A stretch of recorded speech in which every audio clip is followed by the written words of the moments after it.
সবাইকে স্বাগতম আজকে ভাষা মাস্টার ক্লাসে। তো দেখতে পাচ্ছ আজকে তোমাদের এখানে আমরা ফিজিক্স দ্বিতীয় পত্রের চ্যাপ্টার 3 চলতরিৎ এটার লাস্ট লেকচার আমাদের 3 নাম্বার এটা আমরা চলে আসছি। তো এর আগের দুই লেকচার একটু মোটামুটি বড় ছিল এবং আমি বলছিলাম যে সব চ্যাপ্টারের মধ্যে যদি আমি একটা চ্যাপ্টারকে চুজ করি যেখান থেকে প্রশ্ন অবশ্যই হবে, আমাদের অবশ্যই পড়া উচিত, তার মধ্যে একটা হচ্ছে এইটা চলতরিৎ। তোমার যে কোনো টাইপ থেকে হোক, যে কোনো ধরনের প্রশ্ন প্রতি বছরই প্রতি ভার্সিটি একটা করে হলেও দিবে। আর নর্মালি আমরা সার্কিট অ্যানালাইসিস এই প্রবলেমটাকেই বেশি ফোকাস করি, কারণ তারা সাধারণত ওখান থেকে প্রশ্ন করতে বেশি পছন্দ করেন। তবে এখান থেকে প্রচুর জ্ঞানমূলক প্রশ্ন হতে পারে। তো আজকে আমাদের যে কয়েকটা টপিক বাদ ছিল এর আগের দুইটা ক্লাসের মধ্যে, সেগুলো হচ্ছে এই চারটা, 4, 5, 6, 7। যদি এদের মধ্যে মার্ক করি কোনটা সবচেয়ে বেশি ইম্পর্টেন্ট, ওইদিকে তোমার ইম্পর্টেন্স দেখার দরকারও নাই। তুমি নিজে বলতে পারবা যে ভাই এই যে ক্ষমতা বা বৈদ্যুতিক বিল এই কোশ্চেনটাতে সবচেয়ে বেশি আসার কথা, সেই ক্লাস 9-10 থেকে আমরা এটা দেখে আসতেছি যে ক্ষমতা বের করো, বৈদ্যুতিক বিল করো। আসলে এই জিনিসটা লিটারালি তোমার রিয়েল লাইফের সাথে কানেক্টেড, তো তাই এটা একটু ফিল করতে সুবিধা হয় যে এই প্রবলেমটা আসলে কেন করতেছি বা কিভাবে করতেছি, চিন্তা করতে ইজি হয়। এটা বাদে যদি বলি যে খুবই খুবই ইম্পর্টেন্ট একটা জিনিস যেটা পরীক্ষায় অ্যাকচুয়ালি দেয়া উচিত কিন্তু এখন পর্যন্ত কম আসছে, সেটা হচ্ছে উপরটা কোষের সমবায়। মানে পার্সোনালি বলবো এটা মারাত্মক সুন্দর একটা জিনিস, কিন্তু কোনোটা কারণে কেন জানি ভার্সিটি পরীক্ষাগুলোতে এই টপিকটাকে একটু এড়ায় যায়। আমি কি কারণ জানি না, যদিও ঢাকা ভার্সিটি পরীক্ষায় কয়েকবার কোষের সমবায় কিন্তু দিছে। হ্যাঁ, ডিরেক্টলি মুখে বলে নাই কোষের সমবায়, কিন্তু ধরো সার্কিটের ভিতরে দিয়ে দিছে। যেমন তুমি মনে থাকার কথা, আমরা দ্বিতীয় লেকচারে দেখাইছিলাম যে সাস্টের মেবি 19-20 সালের কোশ্চেনটা এরকম, একটা রোধের দুই পাশে দুই রকম করে তোমাকে সেল লাগাই দিছে আর বাকি জায়গাতে অনেকগুলা রোধ বিভিন্ন বিভিন্ন ভাবে যুক্ত করা আছে। তুমি খেয়াল করে দেখো, এটা আমরা করছিলাম সাস্টের মেবি 19-20-এর। তো এখানে আমি তখন বলছিলাম যে উপরে যতগুলা রোধ আছে থাকুক, তার সাথে কিন্তু এই রোধটা শ্রেণীতে আছে। কেন? তার কারণ এটা তোমার একটা লুপের মধ্যে একটা বর্তনীর মধ্যে পড়ে গেছে। এবং অঙ্ক করার সময় আমার যদি মনে পড়ে এই মানটা এরকম ছিল যে একটা 30 ভোল্ট এবং একটা মোস্ট প্রবাবলি 10 ভোল্ট। তখন আমি বলছিলাম সিকোয়েন্স চেক দাও, অর্থাৎ 30-এর বাম পাশে প্লাস ডান পাশে মাইনাস এবং 10-এর বাম পাশে মাইনাস ডান পাশে প্লাস। সিকোয়েন্স কিন্তু মেলে নাই, অর্থাৎ এই কথা মানে হচ্ছে যে প্লাস মাইনাস এটার same sequence repeat repeat repeat এভাবে হচ্ছে। এরকম ক্ষেত্রে পুরা ব্যাপারটা কম্বাইন্ড হয়ে যায়, মানে আলটিমেটলি যোগ হয়ে যায়। কিন্তু যখন সিকোয়েন্স উল্টা হয় প্লাস মাইনাস প্লাস, তখন এই দুজনকে কিন্তু যোগ করা যায় না, তখন এই দুজনকে বিয়োগ করতে হয়। মানে এই 30 ভোল্ট আর 10 ভোল্টের পরিবর্তে আমরা একটা ভোল্টেজ লিখবো এবং বুঝতেই পারতেছি এদের বিয়োগফল 20 ভোল্ট হবে। আগের দিনও বলছিলাম, শুধু একটা কথা বলি নাই, সেটা ছিল যে 20 ভোল্টের কোন দিকটা প্লাস হবে কোন দিকটা মাইনাস হবে, এই করবে আগের দিন বলি নাই। সেটা হচ্ছে তুমি বলো 30 আর 10-এর মধ্যে কাকে এক দেখাতেই তুমি বেশি পাওয়ারফুল ভাবতেছো? নিঃসন্দেহে 30 মান বেশি, বিভব পার্থক্য বেশি। তাহলে 30-এর যে পাশে হবে পজিটিভ সেই পাশে হবে আলটিমেটলি এই 20 ভোল্টের পজিটিভ, আর মাইনাসটাও ঠিক একইভাবে হবে। তাহলে এই যে আমি ডিরেক্টলি যোগটা করতে পারলাম, এটা আমি কখন করতে পারলাম? যখন আমি এই দুইটা কোষের কোনো অভ্যন্তরীণ রোধকে জাজ করি নাই, শুধুমাত্র পাশাপাশি বসাই দিছি। একটা এক্সাম্পল দিয়ে বুঝাই। ধরা যাক যে এমনটা হতো, এই যে এটা আমাদের একটা কোষ এবং তার পাশে আমাদের এটা আর একটা কোষ, এবং তার সাথে ব্যাটারির সাথে বহিস্থ রোধে এভাবে যুক্ত করে দিলাম। ব্যাটারি না, সেল বলা উচিত, সরি এটা সেল বললাম, কোষ বললাম। তো ধরো এটা মান তোমার হচ্ছে 5 ভোল্ট আর ধরো তোমার এটা মান হচ্ছে 2 ভোল্ট, কিন্তু সেম সিকোয়েন্সে আছে। আর এই ধরলাম যে আমাদের বহিস্থ রোধের মানটা হচ্ছে 10 ওহম। তাহলে এখানে আই কিভাবে বের করবো আমরা? তাহলে আই সমান সমান ভি ডিভাইডেড বাই আর। রোধের মান তো এখানে 10 আমরা দেখতেই পারতেছি। ভি কিভাবে করবো? 5 এবং 2 সিকোয়েন্স চেক করো, প্লাস মাইনাস প্লাস মাইনাস একইভাবে আগাচ্ছে। তার মানে এই দুইটা মিলেমিশে টোটাল আমাদের 7 ভোল্ট হয়ে যাবে। এখন কারেন্ট যা আসবে আসবে, কিন্তু কারেন্ট যা আসবে আসবে বললেও আমার তো দিকটাও বোঝা উচিত, তাই না? যেহেতু দুইটা একই দিকে আছে তাহলে কনফিউশনে কি আছে? তাহলে প্লাস থেকে প্রবাহ উৎপন্ন হয়ে ঘুরে মাইনাসের দিকে আসবে। কিন্তু এই ধরনের কনফিউশন তখনই পাকে যে ধরো যখন আমাদের এরকম দুইটা কোষ দিয়ে দেয়। এটা কাজ করি, আমরা এখানে আরেকটা রোধ অ্যাড করে দেই। এই নাও, ইজি করে ফেললাম। ধরলাম এখানকার এই রোধের মান হচ্ছে 7 আর এখানে এই রোধের মান হচ্ছে তোমার 13 ওহম। তাহলে এখান থেকে আমরা কি বলতে পারি? এখানে দেখে বলতে পারি যে এবার তো সিকোয়েন্স ভাই উল্টা, আর যে সিকোয়েন্স উল্টা হয় যোগ হওয়ার কোনো কারণ নাই, হয়ে যায় বিয়োগ। কিন্তু কিভাবে প্লাসকে ধরবো, যে বড়, যে ডমিনেট করে তাকে থেকে আমরা প্লাসকে ধরবো। তার মানে তড়িৎ প্রবাহ এখন এই যে প্লাস থেকে উৎপন্ন হয়ে এভাবে ঘুরে কিন্তু চলে আসছে। তাহলে এখানে প্রবাহের মানকে বের করতে বলে, আমরা অবশ্যই বের করতে পারবো। তাহলে আই সমান সমান ভি এর মানটা হচ্ছে 20, আর রোধের মান কি হবে, উপরের 7 আর নিচের 13, পুরোটা কিন্তু একটা তোমার লুপের মধ্যে একই লাইনে পড়ে গেছে। টোটাল তোমার এখানে রোধের মান হবে 7 যোগ 13, 20। তাহলে কারেন্টের মান পাওয়া গেল 1 অ্যাম্পিয়ার। হোপফুলি আমি তোমাকে সিম্পল এই কম্বিনেশন ব্যাপারটা বুঝাই বলতে পারছি, কিন্তু এখানটা অনেক বড় শর্ত ছিল। সেই শর্ত হচ্ছে আমি কারো অভ্যন্তরীণ রোধ ধরি নাই, বা এরা অভ্যন্তরীণ রোধ নাই বলে এত সিম্পলিফাইড ওয়েতে কাজ করে ফেলছে। যদি অভ্যন্তরীণ রোধ থাকতো তাইলে কিন্তু মহা বিপদ হয়ে যেত। এই জিনিসটাকে সলভ করা যায়, যায় না তা না, সলভ করা যায়, কিন্তু তখন কারশফ দিয়ে করা উচিত। কারশফ ছাড়া তুমি এভাবে মানে মুখে মুখে যোগ বিয়োগ করে ফেলবা, এটা কিন্তু গ্রহণযোগ্য না। তো তোমাদেরকে আমি একটা এক্সাম্পল দেখায় রাখি জাস্ট সেফটির জন্য, যে যদি এরকম অঙ্ক দিয়েই দেয় তখন আমরা কি করতে পারি। একটা কাজ করি, কই লিখবো ওটাকে ওই পাশে লিখতেছি, সেটা খেয়াল করো। আমরা ধরে নিই যে কোশ্চেনটা কেমন হতে পারে।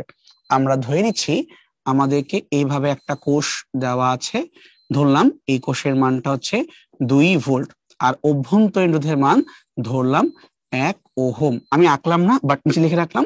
অর্থাৎ এখানে একটা অভ্যন্তরীণ রোধ আছে 1 ওহম, এবং তারপর একটা নর্মাল আমাদের বহিস্থ রোধ ধরলাম যার মানটা হচ্ছে 5 ওহম, ঠিক আছে। এবং তারপরে নিচে এই জায়গাতে আমরা আরেকটা ব্যাটারিকে দিয়ে দিলাম, যে ব্যাটারি ধরো বিভব পার্থক্যের মান নিলাম আমরা 3 ভোল্ট। আসলে ব্যাটারি মুখে বারবার আসে, বাট সেল বলা উচিত, কোষ বলা উচিত। তোমরা এরকম এক দাগ দেখলেই বুঝবে সেল আঁকতেছি। আসলে ক্লিয়ার করে দিই যে সেল আর ব্যাটারি ব্যাপারটা কি। এটা হলো যখন শুধু প্লাস মাইনাস একটা দাগ তখন হচ্ছে কোষ বা সেল, কিন্তু যখন এরকম সেল একাধিক একটার পরে একটা একটার পরে একটা এইভাবে জড়িত হয়ে যায় তখন তাকে বলা হয় ব্যাটারি, ঠিক আছে। তার মানে ব্যাটারি হচ্ছে সেলেরই বড় ভাই, সোজা বাংলা হলো এটা, ঠিক আছে। এটা খেয়াল রাখতে হবে, কারণ যদি ধরো পরীক্ষা জিজ্ঞেস করে নিচের কোন সিম্বলটা কি মিন করে তখন তো একেবারে গুলে যাবে, তো এটা বলা উচিত না। আমি মুখে বলে ফেললেও একটু বুঝে নিও। আচ্ছা, তো ধরলাম যে এখানে বিভব পার্থক্য 3 ভোল্ট, আর এখানে অভ্যন্তরীণ যে রোধটা আছে তো কত দিতে পারি, ধরো অভ্যন্তরীণ রোধটা হচ্ছে 0.5 ওহম। এখন আমরা এটাকে ডিরেক্টলি যুক্ত করে দিলাম, এই যেটা সার্কিট হয়ে গেল। এখন আমরা জানতে চাচ্ছি যে কি হবে, মানে কোন ব্যাটারি ডমিনেট করবে বা কি করবে। মানে আমি তো এবার পাশাপাশি যে চিন্তা করতে চাই, একবার ভেবে দেখো, এই 3 ভোল্টের ধাক্কা দিয়ে উপরে নিয়ে আসি, এই 1 ভোল্টের প্লাস মাথার সাথে কিন্তু এই 3 ভোল্টের মাইনাস মাথা জড়িত। তার মানে এক সিকোয়েন্সই আছে। কিভাবে বলতে পারি, যদি আমরা এভাবে ঘুরি, ঘড়ির কাঁটার উল্টা পাশে, সরি ঘড়ির কাঁটার দিকে আমরা ঘুরি, প্লাস মাইনাস সিকোয়েন্স কিন্তু মেলে। তার মানে 3 এবং 1 মিলেমিশে 4 ভোল্ট কিন্তু হওয়ার কথা। হ্যাঁ, অবশ্যই হওয়ার কথা, কিন্তু আমরা একটা কাজ করব, আমরা এভাবে না করে আমরা ডিরেক্টলি কারশফের হেল্প নিয়ে জিনিসটাকে একবারে করে ফেলবো। তো কারশফের সূত্র কি ছিল? কারশফের সূত্র হচ্ছে, তুমি দ্বিতীয় সূত্রের কথা বলতেছি, যখন লুপ ঘুরাবা তুমি যে কোনো একটা দিকে কারেন্টের ঘূর্ণন ধরে নিবা। যেমন আমি ধরলাম যে হয়তোবা কারেন্ট আমাদের এইভাবে যাচ্ছে, এখান থেকে প্লাস থেকে উৎপন্ন হয় এভাবে ঘুরতে ঘুরতে যাচ্ছে, ঠিক আছে। কিন্তু এই লুপটাকে যখন আমি ঘুরাবো, আমি ধরলাম যে লুপটাকে এরকম কোন একটা বিন্দু থেকে, যেখান থেকে মন চায় একটা বিন্দু নিয়ে আমি সম্পূর্ণ পথ ঘুরে ওই জায়গাতে আসব। এটা তোমার ইচ্ছা, তুমি কিভাবে ঘুরবা, ক্লকওয়াইজ ঘুরবা না অ্যান্টি ক্লকওয়াইজ, এটা সম্পূর্ণ তোমার ইচ্ছা। তো ধরো যদি আমরা এই হলুদ বিন্দু হতে ক্লকওয়াইজ ঘোরা শুরু করি, যখন সামনে যাচ্ছি তখন কি দেখলাম, একটা প্লাস মাথা। এই প্লাস মাথা কার? এই প্লাস মাথা হচ্ছে এই ব্যাটারির, মানে সেলের, যার বিভব পার্থক্য হচ্ছে 2। তাহলে প্রথমে যা দেখবো লিখলাম +2। কিন্তু এই ব্যাটারিটা অভ্যন্তরীণ রোধ তো আছে, তাহলে এই রোধের জন্য তারা বিভব নষ্ট হবে। পুরা বর্তনীর ভিতরে কারেন্ট যাচ্ছে একটাই আই, আর রোধের মান তোমার হচ্ছে 1। তাহলে আমরা একটা আই লিখলাম এবং সাথে 1 কে গুণ করলাম, কিন্তু এটাকে প্লাস করবো না মাইনাস। চিন্তা করো যে কারেন্টের দিকে কোন দিকে, কারেন্টের দিক হচ্ছে এইভাবে, যে উপর থেকে সে নিচে, মানে ঘড়ির কাঁটার উল্টা পাশে। কিন্তু আমি যাচ্ছি এবার ঘড়ির কাঁটার দিকে, কাইন্ড অফ দুজন মধ্যে ক্ল্যাশ হয়ে যাচ্ছে না? দিক অপোজিট হয়ে গেলেই একটা মাইনাস দিতে হয়, আর যদি একই দিকে ঘুরতাম তাহলে প্লাস দিতাম। এবার আমরা যাচ্ছি এই ব্যাটারিকে পার করে 5 ওহমের কাছে। তাহলে 5 ওহমের ভিতর দিয়েও কিন্তু কারেন্ট যাচ্ছে কোন দিকে, বাম দিকে, আর আমি যাচ্ছি কোন দিকে, ডান দিকে। আবারও উল্টা হয়ে গেছে, তাহলে মাইনাস রোধের মান হচ্ছে 5, কারেন্টের মান হচ্ছে আই, মানে ভোল্টেজ ভোল্টেজ ভোল্টেজ। ব্যাটারি হইলে যেই মাথাকে দেখবো সেটাই লিখবো, আর রোধকে দেখলে কারেন্টের দিক দেখবো, একই দিক হইলে প্লাস, উল্টা দিক হইলে মাইনাস। ওকে, তাই 5 হয়ে গেল। এবার নিচে নেমে এই দিকে আসতেছি, আস্তে আস্তে দেখলাম প্রথমে এই 3টাকে, ঠিক আছে, মানে যাকে চোখের সামনে আগে পড়বে আমরা ব্যাটারি এই 3 মাথাকে আগে দেখলাম, তাই লিখলাম প্লাস 3 ভোল্ট। কিন্তু ব্যাটারিতে একটা অভ্যন্তরীণ রোধ আছে আবার 0.5 ওহম, তাহলে এই 0.5 ওহমের ভিতর দিয়েও তো একটা কারেন্ট পাস করে নাকি, একটা বিভব পার্থক্য তো হয়। প্লাস করব না মাইনাস, কারেন্ট যাচ্ছে এইভাবে ডান দিকে নেমে ডান দিকে, আর আমি আসছি ঘুরে বাম দিকে, দিক উল্টা হয়ে গেল, তাই মাইনাস, এবং ঘুরতে ঘুরতে আবার আগের জায়গায়, তাহলে ফলাফল 0। এইটি হচ্ছে আমাদের কারশফের দ্বিতীয় সূত্র, যে তুমি সম্পূর্ণ পথ ঘুরে আসবা এবং যা যা ভোল্টেজ পাবা সবগুলোকে ওখানে দিয়ে রাখবা, ঠিক আছে। এমন হতে পারে তোমাকে পরীক্ষায় ভাবে ভোল্টেজের মধ্যে ব্র্যাকেটে লিখে রাখছে, তুমি বুঝে নিবা এটার মানে হচ্ছে এটা অভ্যন্তরীণ রোধ, ঠিক আছে। সো ব্র্যাকেট দিয়েও লেখা যায়, নিচেও লিখে দেওয়া যায়। এখন যদি আমরা যোগ বিয়োগ করি, আমরা কিন্তু এখান থেকে উত্তরটা পেয়ে যাচ্ছি, কত আসা উচিত। 3 আর 2 যোগ করলে হয় আমাদের 5, রাখলাম এই পাশে 5, একটা আই, 5টা আই, 6টা আই, 6.5টা আই, পক্ষান্তর করে দিলাম, তাহলে 6.5টা আই। এই তো, এখন যদি কাটাকাটি করি তাহলে কিন্তু আমাদের আই এর মানটা বের হয়ে যাচ্ছে, অতএব I equal to 5 divided by 6.5। এটা কিন্তু আমরা জানি কিভাবে হিসাব করতে হবে, 5 10 50, আর তুমি আর একটা 15 যোগ করে 3, তাই কিন্তু 5 13 65, তাই না। কাটাকাটি কিন্তু করা যাবে, খুব সুন্দর মতো করা যাবে, কিন্তু আপাতত করা দরকার নেই, আমি এভাবেই রাখতেছি। মেইন থিমটা হচ্ছে যে অভ্যন্তরীণ রোধ না থাকলে আমরা সিম্পলি যোগ করে আগাবো, আর যদি অভ্যন্তরীণ রোধ থাকে, হ্যাঁ আমি জানি কিভাবে করতে হবে তাড়াতাড়ি, বাট তুমি রিস্ক নিও না, তুমি একটু একবারটা লুপ ঘুরায় দাও, তোমার অঙ্ক হয়ে যাবে। এটা বাদেও আরো অনেক নিয়ম আছে, যেমন মিলম্যান থিওরেম আছে, ওটা দিয়েও করা যায়। বাট যেহেতু ভার্সিটি পরীক্ষা এত কিছু লাগে না বা পরীক্ষা আসেও না, তাই আমরা বেশি জটিল না করি। বাট যতটুকু এখন পর্যন্ত আসে নাই কিন্তু আসতে পারে, ওটা আমি অলরেডি এই জায়গাতে এক্সাম্পলের মধ্যেই বুঝাই ফেলছি, ঠিক আছে। এখন তোমার দায়িত্ব হচ্ছে বাসায় এটা একটু নিজের হাতে প্র্যাকটিস করা, করে করে অভ্যাস করা। ফাইন, তাহলে আমরা কোষের সমবায় নিয়ে কথা বললাম এবং ক্ষমতাটা একটু পরে পড়াচ্ছি। আর এই যে এতগুলা জ্ঞান পাইলাম, সেই জ্ঞানগুলা দিয়ে আমরা অ্যাপ্লিকেশনে যখন যাব, সেটা হচ্ছে আমাদের Wheatstone bridge, meter bridge, potentiometer, actually অ্যাকচুয়ালি প্র্যাকটিক্যাল জিনিসপাতি, এগুলা হাতে কলমে করে বেশি মজা। আমি জানি না তোমাদেরকে যেই কলেজে তোমরা ছিলা করার সুযোগ পাইছো কিনা, যদি করার সুযোগ পেয়ে থাকো দেন কনসিডার ইয়োরসেলফ লাকি, আর না হয়ে থাকে ইটস ওকে, সমস্যা নাই, আমরা পরবর্তী জীবনে এখানে কথাবার্তা বলবো। বা যদি তুমি অ্যাপ্লাইড ফিজিক্স, ট্রিপলি এগুলো নিয়ে পড়ো, তখন তোমাকে করতেই হবে, ঠিক আছে। অনেক মজার জিনিস, আমি বলি অনেক মজার জিনিস, সামনে আগাই। আসো, তো ফার্স্টে আমরা দেখি যে কোষের সমবায় এখান থেকে কি আসছিল। যে তাকায় দেখো মাত্র একবার, তুমি সবসময় বলছি তুমি এটাকে এত সিম্পল ওয়েতে হাইটো না, এটা তো দুধ ভাত ভাইবো না, জিনিসগুলো কিন্তু অনেক অনেক ক্রিটিক্যাল, বা তোমাকে যদি স্যার ফাঁসাইতে চায় তাহলে খবর হয়ে যাবে। আচ্ছা, তুমি আরেকটা এক্সাম্পল দেখাই দেই যে তুমি কিভাবে এখান থেকে একবারে করতে পারবে। আমি এটাই বলছিলাম যে এটা মিলম্যান থিওরেম দিয়ে করা যায়, নামটা লিখে রাখি, মিলম্যান থিওরেম, ঠিক আছে, মিলম্যান থিওরেম। তবে এটা ক্ষেত্রে সমস্যাটা হচ্ছে যে আমাদের প্রত্যেকটা তড়িৎ কোষের ক্ষেত্রে যদি ই মানে তড়িৎচালক শক্তি এবং অভ্যন্তরীণ রোধ সেম না হয়, মানে এক একটার ক্ষেত্রে যদি এক এক রকম হয়, যে ডিফারেন্টও হয় এক একটা ক্ষেত্রে ই এবং আর, তারপরও কিন্তু এই মিলম্যান থিওরেম কাজ করবে। বাট তোমাদের বইতে যে কাজটা করা হয়েছে, প্রত্যেকটার ক্ষেত্রে তড়িৎচালক শক্তি এবং অভ্যন্তরীণ রোধকে সেম ধরা হয়েছে এবং কোনো সিকোয়েন্স ব্রেক করে নাই, মানে প্লাস মাইনাস এভাবে ধরছে, কিন্তু কখনো তো মাইনাস প্লাস মাইনাস উল্টা পাল্টা হইতে পারে। মিলম্যান থিওরেম দিয়ে করলে কোনো সমস্যা নাই, তুমি ডিরেক্টলি নিতে পারবা। এই থিওরেমটা আসছে কিভাবে, এই মিলম্যান থিওরেমটা অ্যাকচুয়ালি কারশফের সূত্র থেকেই আসছে। সো আমরা যদি মিলম্যান সূত্র নাও পারি কোনো সমস্যা নাই, আমরা কারশফের দ্বিতীয় সূত্রকে অ্যাপ্লাই করব, মানে লুপের শর্ত, অটোমেটিকলি তোমার এটা প্রুফ হয়ে যাবে। এখানে আমরা কি করতে পারি, এই মিলম্যান থিওরেম থেকে আমরা চাইলেই কারেন্টের মানটা বের করতে পারি, ঠিক আছে। এটা কিভাবে আসে, তোমার হচ্ছে E by R summation divide by 1/r এর সামেশন, এখান থেকে ডিরেক্টলি আমরা কারেন্টের মানটা বের করতে পারি। তাহলে ই আই সমান সমান ই ডিভাইডেড বাই আর, এইটার সামেশন ডিভাইড বাই 1/r, এটার সামেশন। মানে যতগুলা তড়িৎচালক কোষ আছে তাদের তড়িৎচালক শক্তি এবং তাদের অভ্যন্তরীণ রোধকে অনুপাত করে লবে যোগ করব, আর নিচে তাদের প্রত্যেকের অভ্যন্তরীণ রোধকে জাস্ট 1/, করে করে যোগ করবো এবং অনুপাত করে দিলেই এটা পাওয়া যাবে।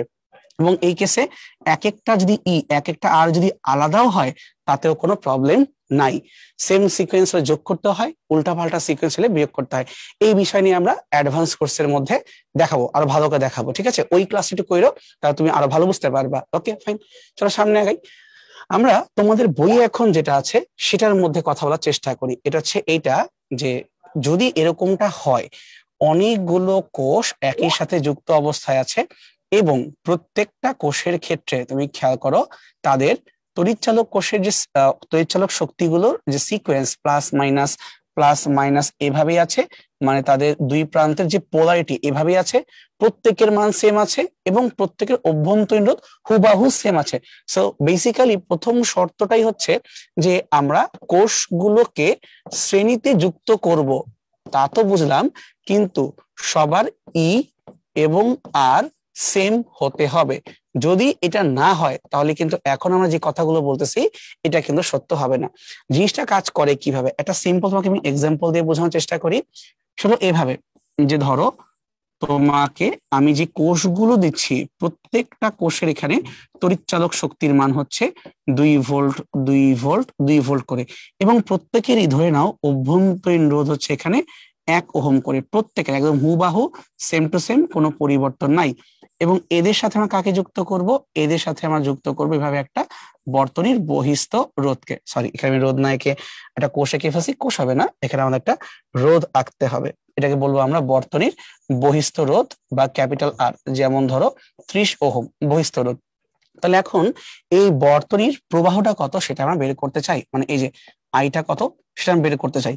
ধরে নাও আমরা এই থিওরি বা এগুলা কিচ্ছু জানি না, কমন সেন্স তো কাজ করে নাকি। তো যদি কমন সেন্সই খাটাই আমরা, একবার চিন্তা করো এখানে পর পর 3টা 2 ভোল্ট আছে এবং সবারই বাম পাশে প্লাস ডান পাশে মাইনাস। তো 3জন মিলে কি একটা 6 ভোল্টের বড় ব্যাটারির মতো কাজ করবে, যার বাম পাশে প্লাস ডান পাশে মাইনাস, তাই না? এটা আমাদের বিভব পার্থক্য। এবার চিন্তা করি এই সম্পূর্ণ বর্তনীর রোধের মান কত। 30 ওহম তো আগে থেকেই আছে এবং তার সাথে এই যে অভ্যন্তরীণ রোধগুলো এরা কিভাবে আছে, একই লাইনে, অর্থাৎ শ্রেণীতে যুক্ত রোধ। তাহলে এই 3টা এক আর নিচের 30, এরা দুইজনই কিন্তু টোটাল বর্তনীর শ্রেণীতে যুক্ত রোধ। তার মানে এখানে বের করতে চাই যে আমাদের আই এর মানটা কত হবে, উপরে লিখতে হবে সবাই মিলেমিশে আমাকে যতগুলো ভোল্ট দিচ্ছে, তাহলে প্রত্যেকটা 2 ভোল্ট এরকম 3জন করে আমাকে টোটাল 6 ভোল্ট দিচ্ছে। আর রোধের মানটা কত, বহিস্থ রোধ তো আবার যাবে না, 30 তো থাকবেই, তার সাথে আরো এই যে এক যুক্ত হলো, কিন্তু এক কয়বার আছে, এই একও কিন্তু 3বার যুক্ত, তাই 3বার আছে। এখন এই জিনিসটাকে তুমি যদি চাও সূত্র আকারে লিখতে, এইভাবে লিখতে পারবা, 2 বলতে আমি বুঝতেছি প্রত্যেকটা তড়িৎচালক কোষের তড়িৎচালক শক্তি। 3 বলতে কি বুঝতেছি, 3 বলতে একটা লাইনে একটা ব্রাঞ্চে যতগুলো আছে। তার মানে বলতে পারি জিনিসটাকে এইভাবে, যে যে কোনো ব্রাঞ্চে অথবা প্রতিটি ব্রাঞ্চে, BRANCH, প্রতিটি ব্রাঞ্চে ই এর সংখ্যা, মানে কোষ এর সংখ্যা, এটা হচ্ছে আমাদের জন্য 3। ওকে, তাহলে আমি যদি ধরে নেই যে প্রতিটি ব্রাঞ্চে আমাদের যতগুলো করে কোষ থাকবে সেটা হচ্ছে এন, যদি ধরে নিই এন সংখ্যক, তাহলে এখানে তোমার হয়ে গেল এন ই ডিভাইডেড বাই, নিচে হবে এই 30 মানে কি বহিস্থ রোধ বড় হাতের আর, এবং তার সাথে 1 × 3। ওয়ানটা কি, ওয়ানটা হচ্ছে ছোট্ট হাতের আর অভ্যন্তরীণ রোধ, আর 3টা কি, 3টা হচ্ছে যতগুলো তোমার কাছে আছে। একটু ভালো করে খেয়াল করো তো, আমি যে মাত্র এখানে এটা তোমাকে সিম্পল সম্পর্ক বুঝাই বললাম, তার মানে যখন কোষগুলো শ্রেণীতে যুক্ত হয় তখন কি আমাদের কমন সেন্স যা বলছে সূত্র ঘুরে ফিরে তাই বলছে না। এটাকে তুমি চাইলে কারশফের সূত্র দিয়েও প্রুফ করতে পারো, মানে একটা লুপ ঘুরে আসলে কিন্তু হয়ে যাবে, অথবা জিনিসটাকে আমরা কমন সেন্সের হিসাবেও সামনে আগায় নিতে পারি। বুঝতে পারছি আমরা? ঠিক আছে, তাহলে এখন ঠিক একই ওয়েতে আমরা যাব সমান্তরাল কম্বিনেশনের ক্ষেত্রে। শ্রেণীত করলাম, এবার সমান্তরালে কি হবে, ঠিক আগের পেজের কথাগুলোই, যে আমরা এখন প্রত্যেকটাকে সমান্তরালে যুক্ত করব এবং খেয়াল রাখবো যেন প্রত্যেকেরই সিকোয়েন্স মেলে, এক পাশে সবারই প্লাস আর এক পাশে সবারই মাইনাস প্রান্ত, মানে পোলারিটি সেম রাখলাম। ইভেন প্রত্যেকের জন্যই তড়িৎচালক শক্তি এবং অভ্যন্তরীণ রোধের যে মান এটাও কিন্তু আমরা সেম রাখবো, মানে এটাকে বাড়াবো না কমাবো না, সবই যদি সেম থাকে তখন যে আমাদের এটা কাজ করবে। আর যদি সেম না থাকে তখন যে বলছিলাম হয় তুমি কারশফকে নিয়ে আসো অথবা মিলম্যান থিওরেমকে নিয়ে আসো। ঠিক আছে, এমনটা আসে না, কখনোই আসে নাই, বাট বললাম আর কি, কেউ জিজ্ঞেস করতে যে ভাই করেন তো উল্টা পাল্টা, তাহলে কি করব? তাইলে আমরা কি করব, একটা হিন্ট দিছি। আমি আরেকটা এক্সাম্পল একটু পরে দেখাবো, এখানে আগে এটা আমি একটু বুঝাইনি। তো ধরো ঠিক আগের বারের মতো যদি এমনটা হইতো, আমাদেরকে দেওয়া আছে 2 ভোল্টের, ঠিক আগের বারের মতো 2 ভোল্টের এবং 1 ওহম অভ্যন্তরীণ রোধ বিশিষ্ট, ধরে নাও 3টা এরকম কোষ। এই যে 3টা এরকম কোষ, প্রত্যেকটা কোষেরই খেয়াল করে দেখি, প্রত্যেকটা কোষের জন্যই আমাদের হাতের বাম পাশটা পজিটিভ এবং হাতের ডান পাশটা নেগেটিভ এই প্রান্ত বিশিষ্ট। এখন এখানে আমরা একটা ভিতরে বহিস্থ রোধকে যুক্ত করে দিলাম, ধরলাম ঠিক আগের বারের মতো এই মানটা হচ্ছে আমাদের 30 ওহম। তাহলে তুমি এখন লজিক্যালি ভাবো তো, আমরা কি পড়ছিলাম সমান্তরালের ক্ষেত্রে, সমান্তরালে যদি একাধিক লাইন থাকে তাহলে প্রত্যেকটার বিভব পার্থক্য কিন্তু সেম থাকতে হবে, মানে উপরের ব্রাঞ্চ নিচের ব্রাঞ্চ প্রত্যেকের বিভব পার্থক্য সেম থাকতে হবে।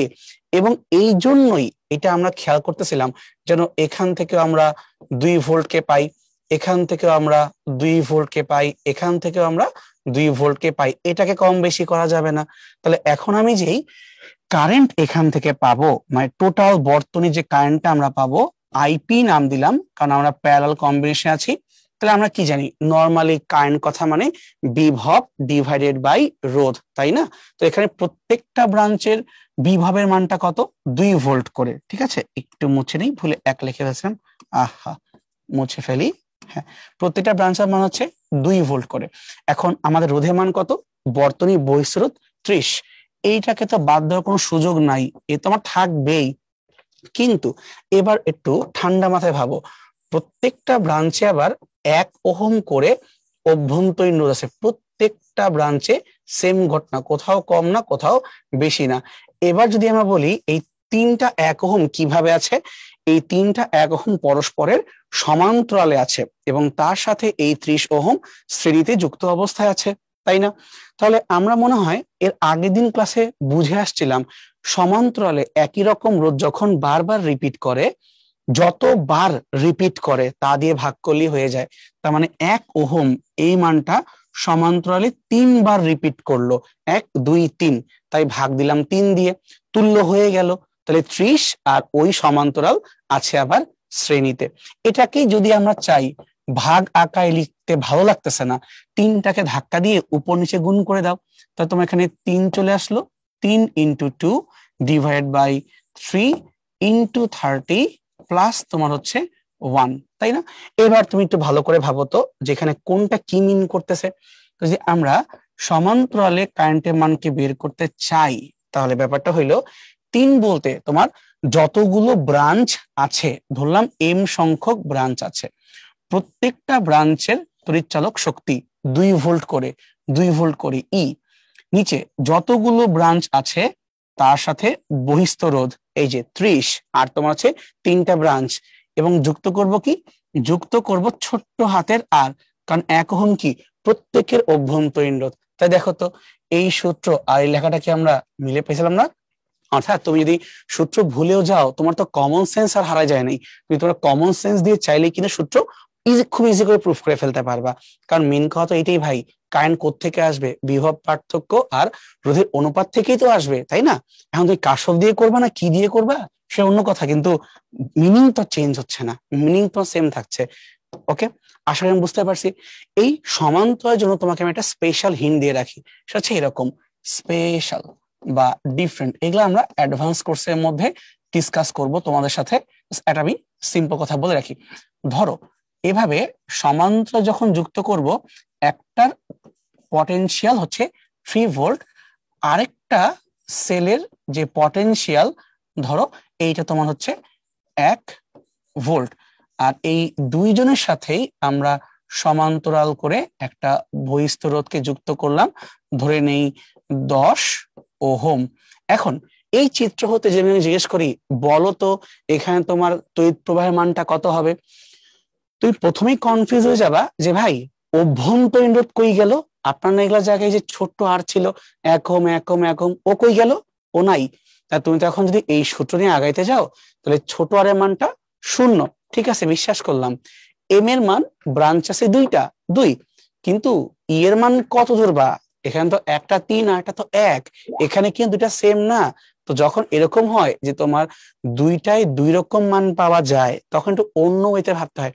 মনে আছে শুরুতে এর কথা বলতেছিলাম বারবার, যে আমাদের দুই পাশের বিভব পার্থক্য সেম হইতে হবে।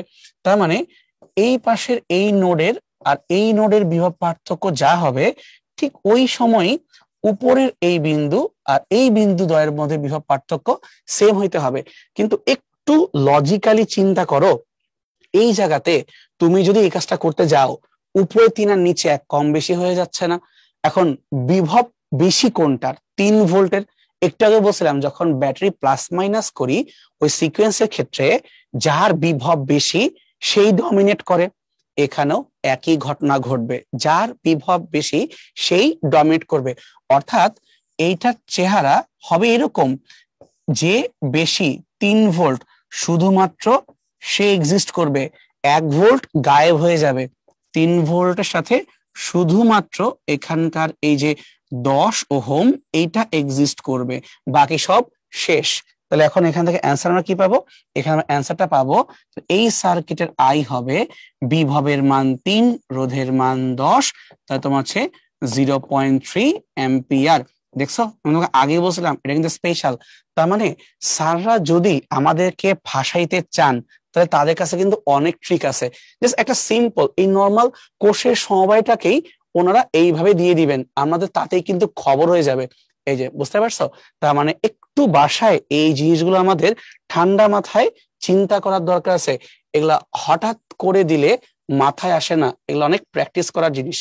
সো মনে রাখবা যে যার ভোল্টেজ বেশি সে ডমিনেট করবে, তারপর বাকিটা তুমি বুঝে গেছো। আর যদি এরকম না হয়, আমাদের এই কেসগুলো হয়, দেন ফাইন, তুমি জানো তোমায় কি করতে হবে। ঠিক আছে, সো একটু খেয়াল রাখবো আমরা। এখন আমরা সামনে আগাইতে পারি। দেখো, শ্রেণী আর সমান্তরাল তো করলাম, এবার যদি এমন হয়তো মিক্স করে ফেলি, অর্থাৎ আমরা এখানে শ্রেণীতেও রাখবো সমান্তরালেও রাখবো, কিন্তু শর্ত হচ্ছে ঠিক আগের বারের মতো যে প্রত্যেকেরই তড়িৎ চালক শক্তি এবং অভ্যন্তরীণ রোধ সেম থাকতে হবে এবং সিকোয়েন্স মিলতে হবে, অর্থাৎ প্লাস মাইনাস সেম সিকোয়েন্স হইতে হবে। কোনো উড়াধুরা ঘাপলা পাকাইতে পারবা না, তাইলে কিন্তু আবার তোমার এই শর্তগুলো কাজ করবে না। চিত্র হতে আমরা বুঝতে পারার কথা যে এটা হচ্ছে আমাদের বর্তনীর বহিস্থ রোধ, আর মানে যার ভিতর দিয়ে কারেন্ট যাওয়া নিয়ে আমরা তো মাথা ব্যথা করতেছি। আর উপরের যতগুলো তুমি দেখতে পারতেছ, প্রত্যেকটার জন্য তড়িৎ চালক কোষের তড়িৎ চালক শক্তি হচ্ছে ই, এবং প্রত্যেকের অভ্যন্তরীণ রোধ হচ্ছে আর, প্রত্যেকের কোনো কম বেশি নাই। তাহলে এখন ধরো আমি থিওরি জানি না, আমি এই সূত্র পড়ি নাই বা পরীক্ষায় ভুলে গেছি, তাও বের করতে পারবো কিভাবে? কারণ আমি এটা জানি, সমান্তরাল যখনই হবে তখন প্রত্যেকেরই দুই পাশের বিভব পার্থক্য সেম থাকতে হবে। এটা কিন্তু আমরা পড়ছি, ডানের বামের বিভব পার্থক্য সেম থাকতে হবে। তাহলে এবার দেখো উপরের লাইনটাতে, এই লাইনটাতে কতগুলা ব্যাটারি আছে, সরি কতগুলা কোষ আছে? 1 2 3 4 5 6। তার মানে প্রত্যেকের যদি তড়িৎচালক শক্তির মান ই করে হয়, আছে আমার কাছে 6 জন। এইখানেও সেম, এইখানেও সেম, মানে প্রত্যেকটা ব্রাঞ্চ থেকে তারা আমাকে কতগুলো করে বিভব দিচ্ছে? 6e পরিমাণের বিভব দিচ্ছে। তার মানে কাউকেই বাদ দিব না, সবাই থাকবে, কাউকেই বাদ দিব না। এবার আসে আমরা এদের প্রত্যেকের অভ্যন্তরীণ রোধের জন্য, 1 2 3 4 5 6। তাহলে প্রত্যেকটা ব্রাঞ্চেই কিন্তু 6টা করে আবার অভ্যন্তরীণ রোধ আছে। তাহলে প্রত্যেকটা ব্রাঞ্চেই এই 6টা করে রোধ একসাথে হয়ে 6R পরিমাণের রোধ তৈরি করলো, প্রত্যেকটা ব্রাঞ্চে তৈরি করলো। বাট এবার ভাবো 3টা ব্রাঞ্চ পরস্পরের কিন্তু সমান্তরাল, যেহেতু তিনটা ব্রাঞ্চ পরস্পরের সমান্তরাল হয়ে গেল, তাহলে কি বলতে পারি, সমান্তরালে বিভব পার্থক্য সেম থাকে। তার মানে এরা সবাই মিলে বিভব পার্থক্য 6e দিবে, কারণ তিনজনই সমান। কিন্তু রোধের মান কিন্তু তা হবে না, কারণ আমরা জানি যখন এই ছোট্ট হাতের রোধগুলো সমান্তরালে যুক্ত হচ্ছে তখন 6r এই মানটা রিপিট করছে কতবার, তিনটা লাইনে রিপিট করছে, তাই 6r মানটা 3 দিয়ে ভাগ হয়ে গেছে। তো এইটা হলো আমাদের টোটাল বিভব, আর এটা হলো অভ্যন্তরীণ রোধের সমষ্টি। কিন্তু বাহ্যিক রোধ কিন্তু মরে যায় নাই, ও কিন্তু এখনো আছে, বড় হাতের আর। তো এইবার আমরা এখান থেকে ডাইরেক্ট সিদ্ধান্ত নিতে পারি যে ঠিক আছে ভাই, তাহলে আমার এখান থেকে টোটাল যে কারেন্টটা পাওয়া উচিত সেটা হইলো বিভব পাবো আমরা 6টা ব্যাটারির, বহিস্থ রোধ তো থাকবেই, তার সাথে আবার যুক্ত করতে হবে অভ্যন্তরীণ রোধের সমান্তরাল সমবায়। বুঝছো? কিছুই যে না বুঝি, কমন সেন্সে একটু তো বোঝার কথা, ছোট বাচ্চাদের মতো যে ক্লাস 9-10 পড়ে আসছিলাম, ধীরে ধীরে ধীরে আগাইছি।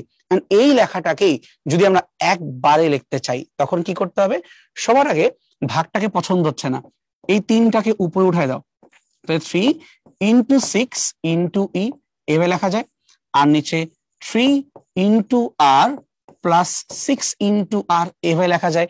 এইটা তো এই চিত্র হতে আসছে, তাহলে এখন আমরা কি করতে পারি, এখন আমরা একটা সাধারণ সূত্রে কনভার্ট করতে পারি। তাহলে সাধারণ সূত্র এটা হওয়া উচিত i সমান সমান, নিজে ভাবে একবার, 3 মানে কি, 3 মানে হচ্ছে ব্রাঞ্চ সংখ্যা, একটা দুইটা তিনটা ব্রাঞ্চ সংখ্যা, আমরা ব্রাঞ্চকে এম দিয়ে লিখতে পছন্দ করি।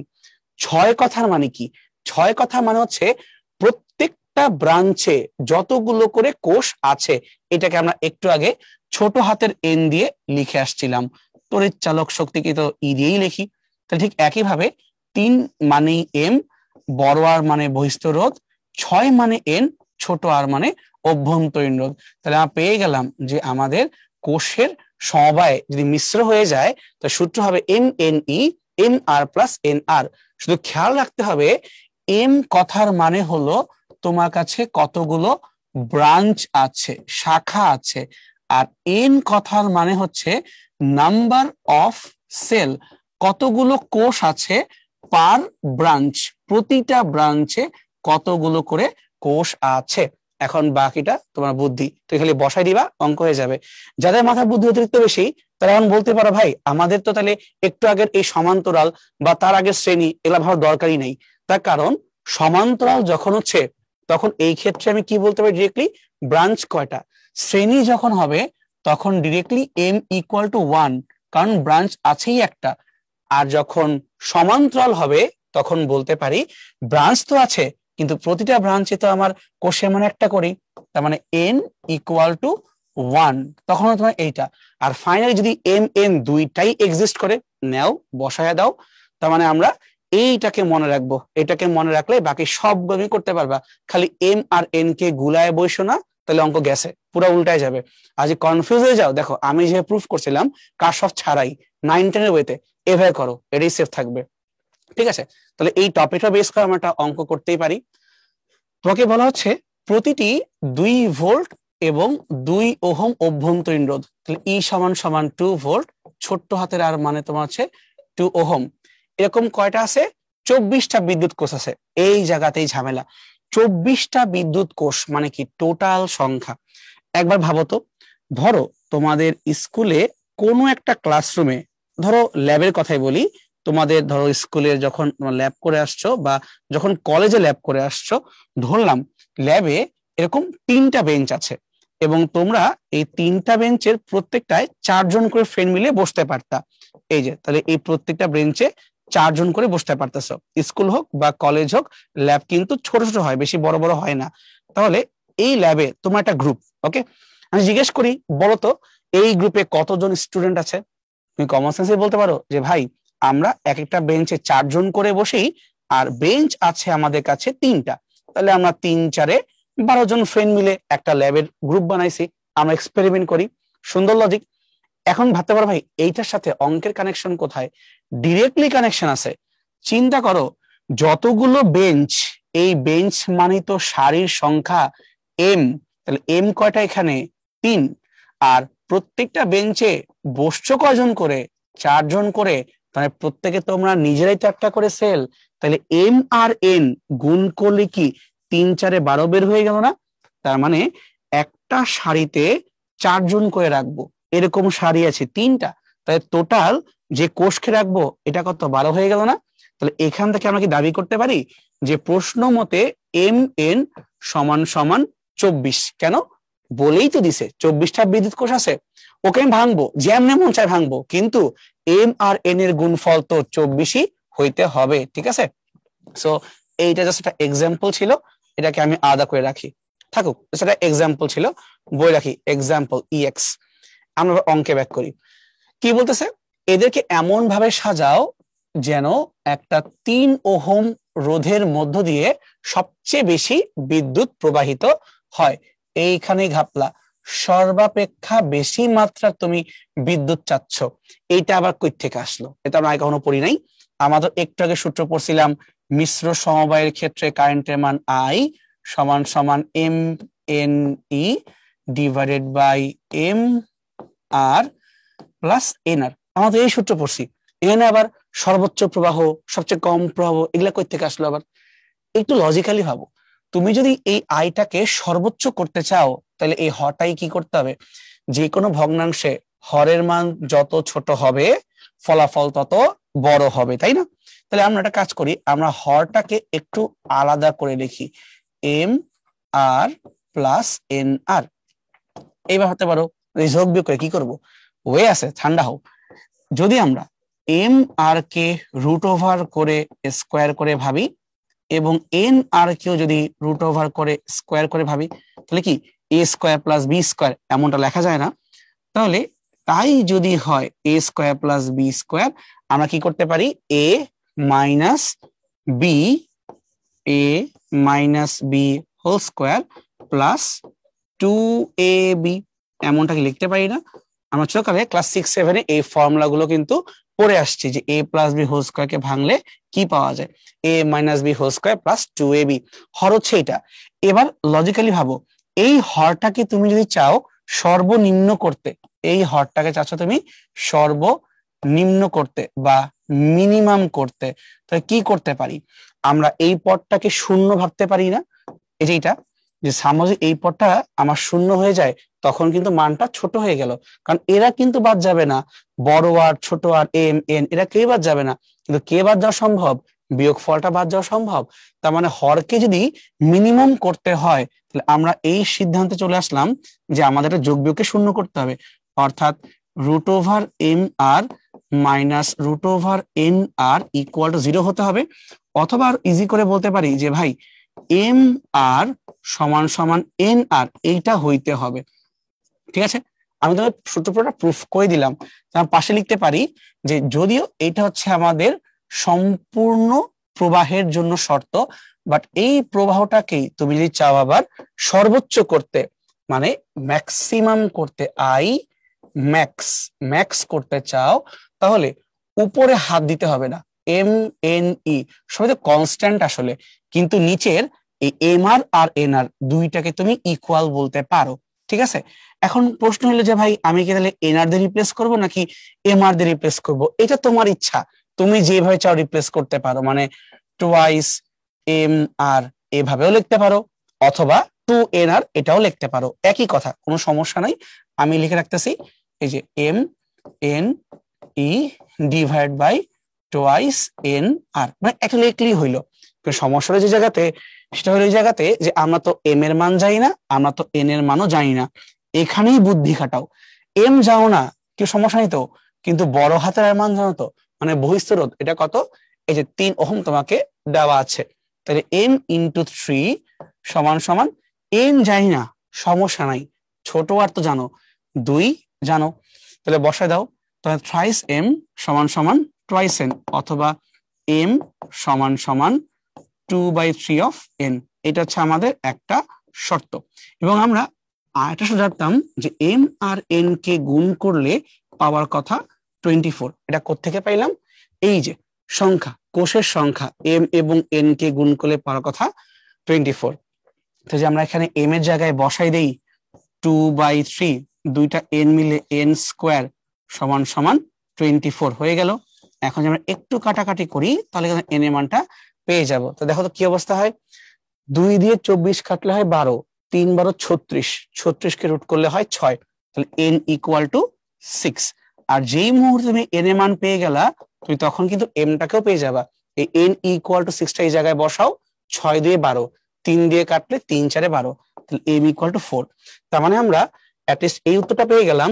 যদি সর্বাধিক প্রবাহ পাইতে হয় তাহলে আমাদেরকে এখানে m এর মান 4 বসাতে হবে আর n এর মানকে 6 বসাতে হবে। এই কথা মানে কি দাঁড়াইলো, বেঞ্চ হবে 4টা আর প্রত্যেকটা বেঞ্চে বসবে 6 জন করে। এই যে এই এক্সাম্পলটার মতো যেরকম পরপর নিচে বেঞ্চ হবে আমাদের 4টা আর প্রত্যেকটা বেঞ্চে বসাবো আমি 6টা করে কোষকে, তাহলে আমার অঙ্ক হয়ে যাবে। ঠিক আছে, তাহলে এখন তো মানটা বের করতে পারি, সব তো হয়ে গেল। তো ফাইনালি আমাদের সর্বোচ্চ প্রবাহ অথবা আই ম্যাক্স এই মানটা আমরা বের করব। ওকে, তাহলে আই ম্যাক্স সমান সমান এম এন গুণ করলে 24 হবে, জানি ই এর মান কত 2 ভোল্ট করে, নিচে রাখলাম 2, এম এর মান তোমার হচ্ছে 4 এবং বড় হাতের আর তোমার হচ্ছে 3। এই যে এখন কাটাকাটি করো, যা পাবা তাই উত্তর। ঠিক আছে, আবার এই 2 4 24 কাইটা বসানো তারা হুরায় এক কথা না, 24 আর নিচে কত আছে 3 4 12 2 24, তা কাটাকাটি করলে 2, তাহলে ফাইনালি আমাদের অ্যান্সার পাওয়া গেল 2 অ্যাম্পিয়ার। আমি কি করলাম, এখানে হলুদ কালার দিয়ে আগে থিওরি বুঝাইলাম, তারপরে এই হালকা পিঙ্ক কালার দিয়ে স্পেশাল শর্ত বুঝাইলাম, তারপর আমি অঙ্ক গেলাম সবুজ কালারে, আর ফাইনাল অ্যান্সার হচ্ছে এই বেগুনি কালারে। ঠিক আছে, আর এই জায়গায় যে আমি গ্রিন কালার মার্ক করছিলাম সেটা এক্সাম্পল তোমাকে বোঝানোর জন্য। ওকে, এখন তোমাদের দায়িত্ব হচ্ছে বাসায় এগুলো ভালো করে নিজের মতো একটু প্র্যাকটিস করা, তাহলেই বুঝতে পারবা যে কিভাবে সর্বোচ্চ প্রবাহ পাওয়া যায়। আমি কেউ যে বলো ভাই সর্বনিম্ন কেমনে পাবো, অঙ্ক করারই দরকার নাই, ব্যাটারি দিব না, কারেন্টই যাবে না, এটা সর্বনিম্ন, বুঝছো? কিন্তু সর্বোচ্চ হইতে হলে ঝামেলা আছে, তখন উত্তর তোমার 2 অ্যাম্পিয়ার। এর চেয়ে বেশি কারেন্ট তুমি চাইলেও পাস করতে পারবা না, এটা ডিফারেন্সিয়েশন দিয়েও প্রুফ করা যায়। যাই হোক, ওটা তোমরা বাসায় নিজের চেষ্টা করে দেখো যে কিভাবে আমরা এই লব হর না ধরে করতে পারি। যদি না পারো যখন ক্লাসে টিচারকে পাবা জিজ্ঞেস করো, তোমরা দেখাই দিবেন। আচ্ছা, এখন আমরা কিছু প্রবলেম সলভ করা শুরু করি। জাহাঙ্গীরনগর ইউনিভার্সিটি 17-18, এই জাহাঙ্গীরনগর নাম দেখলেই ভয় লাগে, কারণ এদের বেশিরভাগ ক্ষেত্রে দেখা যায় অঙ্কের মান মেলে না, তাই অঙ্কটা চেক দেওয়া লাগে যে আমি ঠিক করলাম নাকি ওরাও ঠিক করলো। ঠিক আছে, আসো দেখি। 5টি অভিন্ন কোষ মানে সেম, প্রত্যেকেরই তড়িৎচালক বলের মান দিয়ে রাখছে 1.5 এবং অভ্যন্তরীণ রোধের মান ছোট্ট হাতের আর দিয়ে রাখছে 0.05 ওহম। যখন এরা সমান্তরাল সমবায়ে থাকে তখন 0.5 ওহম বহিস্থ রোধের মধ্য দিয়ে যে কারেন্ট যাবে বের করো। সুন্দর জিনিস। তাহলে আমরা ডাইরেক্ট যদি ফর্মুলাই লিখি মিশ্র সমবায়ের M N E M R plus N আর। এখন দেখো এটা কোন ধরনের কম্বিনেশন, এটা সমান্তরাল। যদি সমান্তরাল হয় তার মানে প্রত্যেকটা ব্রাঞ্চে একটা করে কোষকে বসাবো, তাই না? আর তোমার এখানে কয়টা কোষ আছে, 5টা, তাহলে 5টা কোষকে আমরা 5টা লাইনে বসাই দিব। তাহলে এম এর মান তোমার হবে 5, এন এর মান তোমার হবে 1, 1 লিখলেই কি না লিখলেই কি, তাও লিখলাম, থাক বাচ্চা মানুষ। বড় হাতের E 1.5 divided by M R plus N R, M হচ্ছে 5, বড় হাতের আর মানে 0.5 আর ছোট্ট হাতের আর মানে তোমার হচ্ছে 0.05। ওকে, তো আসলে গুণটুন করি। উপরে কিন্তু এটা 5-এর সাথে 1 গুণ আকারে আছে এবং তার সাথে 1.5 গুণ আকার আছে। তোমরা আবার এই দশমিক ভাবে উল্টাপাল্টা করে বসো না। তাহলে 5 আর 15 গুণ করলে কত হয়, 5 × 50, 5 × 5 = 25, 75 বা সিম্পলি 7.5 লিখলাম। ঠিক আছে, আর নিচে কি অবস্থা, 5 5 কত হয় 25, 1 ঘর আগে দশমিক, তাই এটা হয়ে গেল 2.5, যোগ করব কত 0.05। তাহলে উপরে রাখতে পারি আমরা 7.5 আর নিচে রাখতে পারি 2.55, কারণ কি ওই 50 আরো 5 যোগ করলাম। এখন তুমি তাকায় দেখো এটার সাথে কি কোথাও কোনো মান মেলে, আসলে মানে মেলে না, ধারে কাছেও কিছু দেখতেছি না। তাই কাজ করি আর চিন্তা করে বাদ দিয়ে দিই, যা আসছে আসছে। তার কারণ অনেক সময় তুমি বলছি যে জাহাঙ্গীরনগরের সাথে কিন্তু উত্তর কিছু মিলেমিশে পাওয়া যায় না। তারপর যদি চাও একবার ক্রস চেক দিয়ে দেখাইতে পারি যে কেউ ধারে কাছে যায় কিনা। তাহলে হচ্ছে আমাদের এখানে উপরে রাখবো আমরা 7.5 আর নিচে রাখবো 2.55। এটা বসাইলে আসে 50/17, মানে 2.94, নাই, কোথাও নাই। সে তুমি দাগাইও না, সেফ হচ্ছে এইটা। কনফিউজ থাকলে বা উত্তর না মিললে না দাগানোই ভালো, নেগেটিভ মার্কিং হওয়ার চেয়ে বাউন্স করা বুদ্ধিমানের কাজ। সামনে যাই। এবার আমরা ক্ষমতা এবং বৈদিক বিল এই অঙ্কটায় আসি বা এই টাইপটার মধ্যে আসি। দেখো, জিএসটি 2022-23-21-22 টানা কিন্তু এখান থেকে প্রশ্ন চলে আসছে। ইভেন এগ্রিকালচারের গুচ্ছ পরীক্ষায় টানা মোটামুটি দিয়ে যাচ্ছে। জাহাঙ্গীরনগর ইউনিভার্সিটি তারাও মোটে সেম প্যাটার্ন ফলো করতেছে। এটা বলতে পারো ভাই ঢাকা ইউনিভার্সিটির পরীক্ষা সেই কবে একবার আসছিল, ঠিক আছে, আবার যে আসবে না তার কোনো গ্যারান্টি আছে? আর এই জায়গা থেকে অলরেডি রিটেন পরীক্ষায় দেখো Rajshahi university, Jagannath university recent time গুলো এখানে দিচ্ছে। এবং 19-20-এর পরে যেহেতু 2 বছর আসে নাই, তো তোমাদের ক্ষেত্রে তৃতীয় বছরে এসে আসার কিন্তু সম্ভাবনা আছে। আমি আগেই বলছি, কখনো সাল দেখে জাজ করবা না যে ওকে লাগবে কি লাগবে না, সব পড়ে যাবা। কোনটার মধ্যে কি দিয়ে দিবে তুমি তো আর জানো না, মানে স্যার চাইলেই তোমাকে পেঁচে ফেলতে পারবে। তুমি সব দেখে যাও, তারপর যা আসবে আসবে। ঠিক আছে, তো শুরু করি বেসিক থিম দিয়ে। সবার আগে লাগবে আমাদের ক্ষমতা। ক্ষমতাকে বের করার দেখো সূত্র কি কি আছে, সে 9-10 থেকেই পড়ে আসতেছি। VI, V²/R, I²R। এখান থেকে আমি যখন তোমাদের বয়সে ছিলাম, মানে ক্লাস 9-10-এ, একটা কমন প্রশ্ন মাথায় আসতো।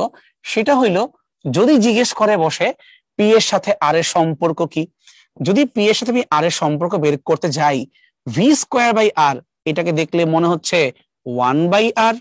আবার যদি আমরা পি এর সাথে এই আর কে চিন্তা করি, তখন দেখে মনে হচ্ছে পি সমানুপাতিক আর। এটা আমার কেন চিন্তা আসতো, আমরা যখন 9-10 ছিলাম, আমরাই প্রথম, মানে এসএসসি সময় আর কি, যখন তোমাদের এই সৃজনশীল প্রশ্নটা শুরু করার চেষ্টা করতেছিল, তো আমাদেরকে বলা হয়েছিল ফিজিক্স, কেমিস্ট্রি, ম্যাথ, বায়োলজি 4টা সায়েন্স তো থাকবেই, তার সাথে আবার সমাজ বাংলার মধ্যেও ঢুকে যাবে এই জিনিসটা, মানে সৃজনশীল শুরু করবে।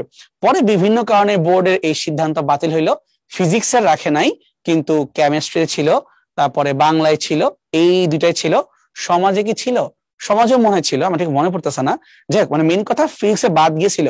কিন্তু স্কুলে তো প্রথম দিকে পরীক্ষা নিত সৃজনশীল ভাবে, তো এখানে কি ছিল যে বহুপদী সমাপ্তি সূচক, নিচের কোনটি সত্য, বা 1 ও 2, 2 ও 3, এরকম ক্যাচাল লাগতো। তো ওই ধরনের জায়গাতে এই প্রশ্ন দিলে আমি মারাত্মক প্যাচ খেতাম, যে ভাই আমি কোনটা বলবো, 1/R তো মনে হচ্ছে, আবার আরো তো মনে হচ্ছে, তাহলে ক্ষমতার সাথে রোধের সম্পর্কটা কি, আমি কনফিউজ হইতাম। এটা বুঝতে সময় লাগছে, পরে দেখছি যে না, এটা আসলে এত কঠিন না, এটা বেশ সিম্পল থিম। কিভাবে, যখন তুমি এরকম সমানুপাতিক বা ব্যস্তানুপাতিক দাবি করে বসছো, এই কথার মানে হইলো সূত্রে আর বাকি যারাই আছে কনস্ট্যান্ট হতে হবে। আমি বুঝাই দেই, এই যে যদি আমরা পি সমান সমান V²/R চিন্তা করি, তাহলে পি এবং আর এর মধ্যে সম্পর্ক তখনই ডিক্লেয়ার করতে পারবা যদি ভিটা চেঞ্জ না হয়। অর্থাৎ সমানুপাতিক ব্যস্তানুপাতিক দাবি করতে হলে আগে বাকি সবাইকে কনস্ট্যান্ট করতে হয়। ঠিক একইভাবে পি সমানুপাতিক আর কখন হবে, যদি এই যে I², মানে বেসিক্যালি কারেন্ট, এই মানটা কনস্ট্যান্ট হয়ে যায়, তখন তুমি এইটা দাবি করতে পারবা। কিন্তু উল্টা কেস পসিবল না, মানে আই কনস্ট্যান্ট আর তুমি বললা পি সমানুপাতিক 1/R, 00, একদম জায়গায় ভুল, এটা সম্ভব না। এবং আর্টিস্ট তুমি চিন্তা করে দেখো তো, আই কনস্ট্যান্ট আর ভি কনস্ট্যান্ট আগের ক্লাসে প্রচুর চিল্লাইছি, যেটা মানে কি, যখনই আই কনস্ট্যান্ট হয় তখন সেটাকে আমরা বলি শ্রেণী সংযোগ, যে প্রত্যেকটা ইকুইপমেন্টের ভিতর দিয়ে সমপরিমাণে কারেন্ট যাচ্ছে। আর যখন বলি এরা সমান্তরাল সংযোগ, তখন তাদের দুই প্রান্তের বিভব পার্থক্য অবশ্যই সেম থাকতে হবে। তাহলে আমরা কি একটু ঘুরে কোশ্চেন জিজ্ঞেস করতে পারি না, যে ধরো একটা বর্তনীতে একাধিক রোধ আছে শ্রেণীতে, তাহলে এদের প্রত্যেকের সাথে ক্ষমতা কি সম্পর্ক, যার রোধ যত বেশি তার ক্ষমতা তত বেশি। আর সমান্তরালের ক্ষেত্রে এক্স্যাক্টলি উল্টা কেস, যার রোধ যত বেশি তার ক্ষমতা তত কম। ঠিক আছে, তোমরা কিন্তু চাইলে স্যাররা পরীক্ষায় ডিরেক্টলি জিজ্ঞেস না করে অঙ্কের মধ্যে পেঁচাই দিতে পারে।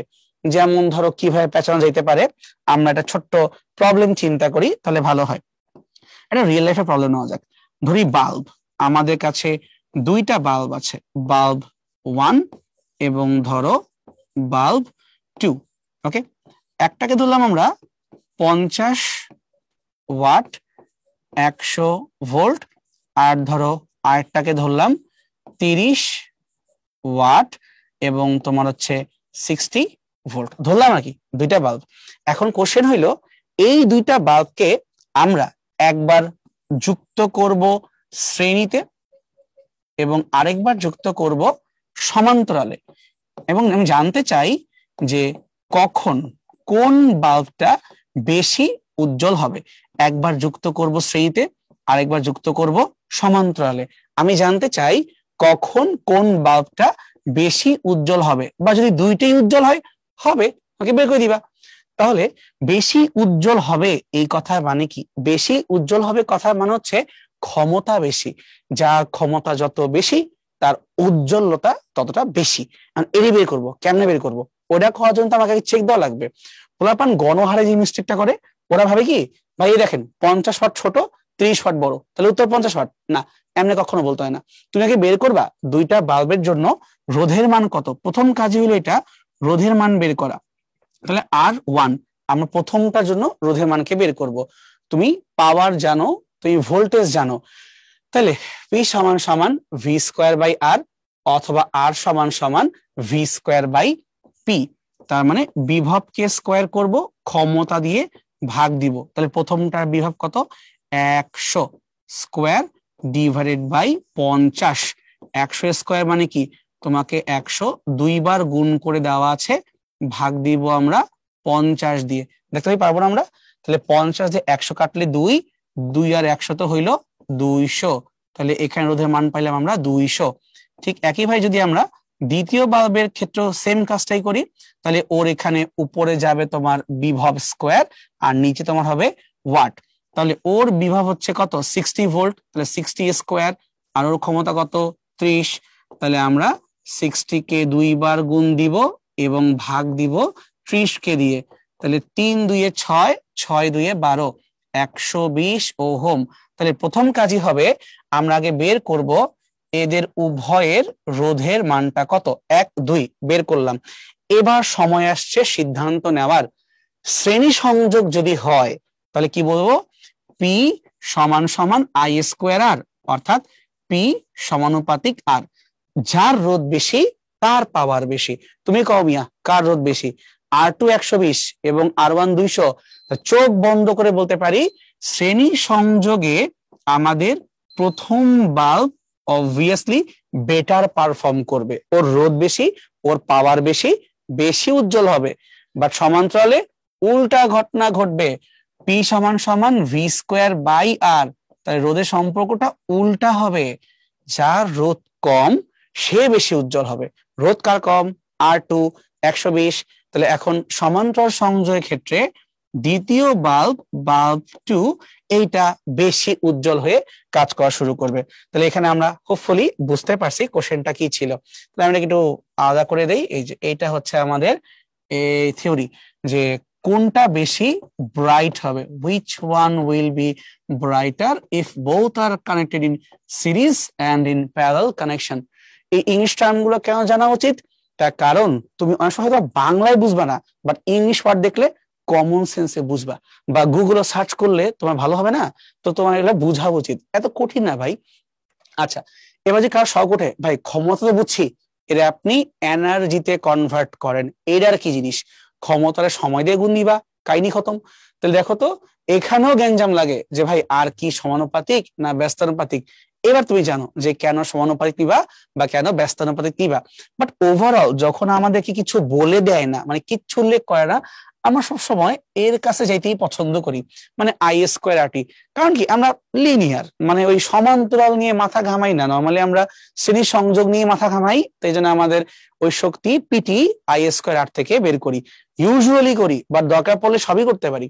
আচ্ছা, এখন তুমি শক্তি কই কাজে লাগাইবা? যেমন ধরো শীতকালে বাসার হিটার গরম করি না, কিভাবে করি? একটা কয়েলকে নিয়ে পানির মধ্যে চুবাই দেই, কিছুক্ষণ সময় লাগে, ধুপ করে গরম হয়ে যায়। শুধু হিটারকে কেমন দোষ দিচ্ছ?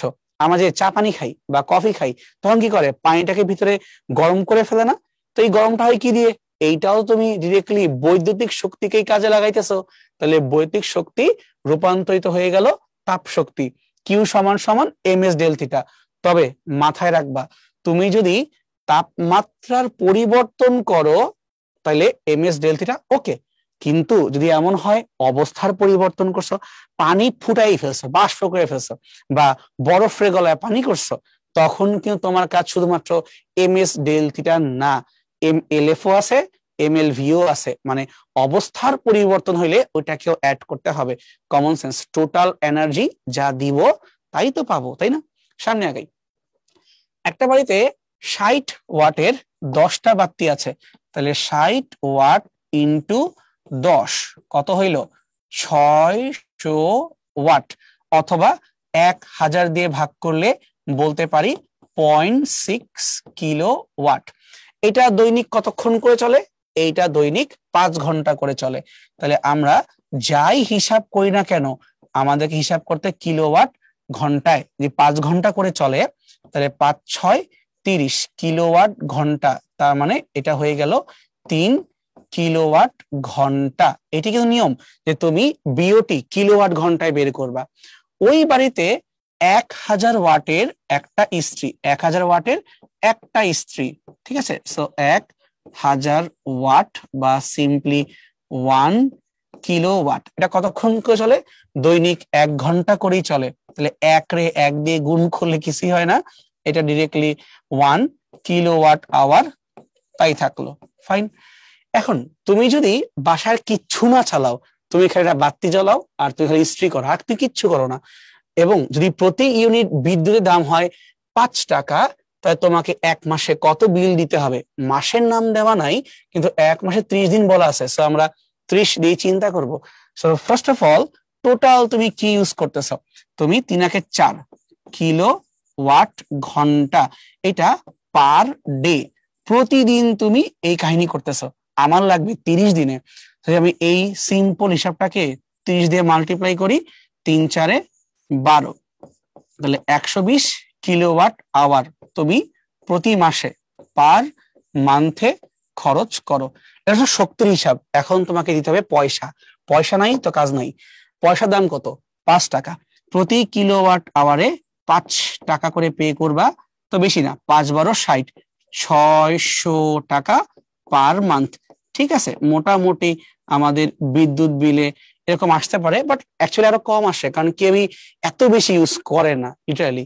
আর আমাদের এখনকার যন্ত্রগুলো অনেক এফিশিয়েন্ট, সো যদি কোনো সিঙ্গেল বাসা হয় সেই ক্ষেত্রে 600 টাকা আসলে অনেক টাকা। কিন্তু ফ্যান ট্যান থাকলে, আবার ফ্রিজ আছে, বা একাধিক ফ্যামিলি মেম্বার থাকলে তখন বিল অনেক আপ ডাউন করতে পারে। এসি তো ধরেই নেই, এসি ধরলে শেষ, এসি ধরলে বিল আকাশ উঠে যাবে। ঠিক আছে ভাই, সামনে আগে আমরা একটা 120 ওয়াট 60 ভোল্টের বাতিকে 220 ভোল্ট লাইনে যুক্ত করলা, তাহলে পূর্ণ উজ্জ্বল হয়ে জ্বলার জন্য, পূর্ণ উজ্জ্বলতায় জ্বালানোর জন্য বাতির সাথে আরো কত রোধ তোমাকে এক্সট্রা অ্যাড করতে হবে? ফার্স্টে রাখতে পারো ভাই, রোধের দরকার কি? দরকার আছে, একটা কাজ করি, এই মোমেন্টে আমাদের রোধের কি অবস্থাকে বের করি। তাহলে আমরা জানি পি সমান সমান ভি স্কোয়ার বাই আর, বা আর সমান সমান V square by P. V এর মান কত ভাই? 60 square divide by P. P হচ্ছে 120। তোমরা জানো কিভাবে করতে হবে, 60 × 60 ডিভাইড বাই 120, তাহলে 60 আর 100 2, বা কাটানো হচ্ছে 30 ওহম। তার মানে এই বাল্বের এখন যে রোধ আছে সে কত আছে? তোমার 30 ওহম আছে। এখন তোমাকে বলতেছে এটাকে আমি 220 ভোল্টের লাইনে লাগাবো, বাট আমি চাচ্ছি ফুল ব্রাইটনেস। ফুল ব্রাইটনেস কথা মানে কি? ফুল পাওয়ার ইউজ করতে পারবে। তাহলে এখন আমরা পি সমান সমান ভি স্কোয়ার বাই আর এর কাছে আসি। তুমি নিঃসন্দেহে এমন রোধ চাও যেন ফুল পাওয়ার তুমি ইউজ করতে পারো, তাই না? তাহলে আমার যেহেতু এখানে ভোল্টেজ আগে ছিল 60, এখন হয়ে গেছে 220, ভোল্টেজ তুমি বদলাই ফেলছো, তাহলে তো এই পাশের লবকে বদলাইলে হরকেও বদলাইতে হবে। তাহলে আমরা এভাবে লিখতে পারি, তাহলে নতুন রোধের মানটা হবে নতুন বিভবের স্কোয়ার ডিভাইড বাই আগের ক্ষমতা, কারণ ক্ষমতা তো আর বদলাচ্ছে না, কারণ শুধু বিভবটা বদলাচ্ছে। বিভব কত? 220, তাহলে 220 স্কোয়ার মানে 220 কে লিখবো আমরা 2 বার, আর ভাগ দিব কি দিয়ে? ওর ক্ষমতা 120। এটা কাটাকাটি করলে সুন্দর কোনো মান আসবে না, এটা আমরা দেখেই বুঝতে পারতেছি। তাই আমরা সময় বাঁচানোর জন্য একটা কাজ করি, আমরা একটু খেয়াল করে হেল্প নিয়ে ফেলি। মুখে মুখে করা যাবে, কিন্তু ভাই অনেক সময় লাগবে, দরকার নেই। 403.33 ওহম। তার মানে আমাদের এখানে নতুন করে যে রোধটা হইতে হবে সেটা তোমার হচ্ছে 403। বাট তোমার কাছে আছে কত? তোমার কাছে আছে মাত্র বাই ডিফল্ট 30। তাহলে বাকি এক্সট্রা কি করতে হবে? বাকি এক্সট্রাকে আমার শ্রেণীতে যুক্ত করতে হবে। রোধ বাড়াইতে হইলে শ্রেণীতেই যুক্ত করতে হয়। তাহলে ডেল্টা আর সমান সমান তোমার এখন যতটুকু রোধ দরকার মাইনাস আগে থেকে যা আছে, জাস্ট এদেরকে বিয়োগ দিলেই আমরা উত্তরটা পেয়ে যাচ্ছি। তাহলে এখান থেকে মানটা কত আসতেছে? 403.33 মাইনাস 30। এই যোগ বিয়োগ মুখে করা যায়, সিম্পলি 73 চলে আসবে। তাহলে 373.33 ওহম। এটাকে আমরা যদি শ্রেণীতে যুক্ত করে দেই তাহলে কিন্তু আমাদের কাজটা হয়ে যাবে। বুঝতে পারছো? হ্যাঁ, এখানে মানটা একটু সুন্দর দিলে তোমাদের আর অঙ্কটা করতে ভালো হইতো, বাট ঠিক আছে, উল্টাপাল্টা থাকতে পারে, এটা কোনো ব্যাপার না। থিম বুঝি, এটা মেইন জিনিস। Okay fine. তো সবাই সামনে আগে আমরা ল্যাবের ছাত্র একটা পাত্রে 2 কেজি পানি নিয়ে তার মধ্যে ড্রয়িং করে চিন্তা করি, এই একটা পাত্র, তার মধ্যে সেরকম পানি নিছে। কত পানি? 2 কেজি। তাহলে এম সমান সমান 2 কেজি। এই পানি নিয়ে তার মধ্যে সে নাকি একটা আবার এবার রেজিস্টার চুবাই দিছে। এই যে রেজিস্টার, এই ধরলো আঁকলাম, চুবাই দিছে। আর এই আর এর মান কত? প্রশ্ন মতে এই রোধের মান তোমার হচ্ছে 500 ওহম। প্রবেশ করালো এবং তার মধ্য দিয়ে 10 মিনিট ধরে, 10 মিনিটকে তো রাখা যাবে না, 60 দিয়ে গুণ করে সেকেন্ড করতে হবে, 600 সেকেন্ড। কারেন্ট পাস করব। কত কারেন্ট দিচ্ছি?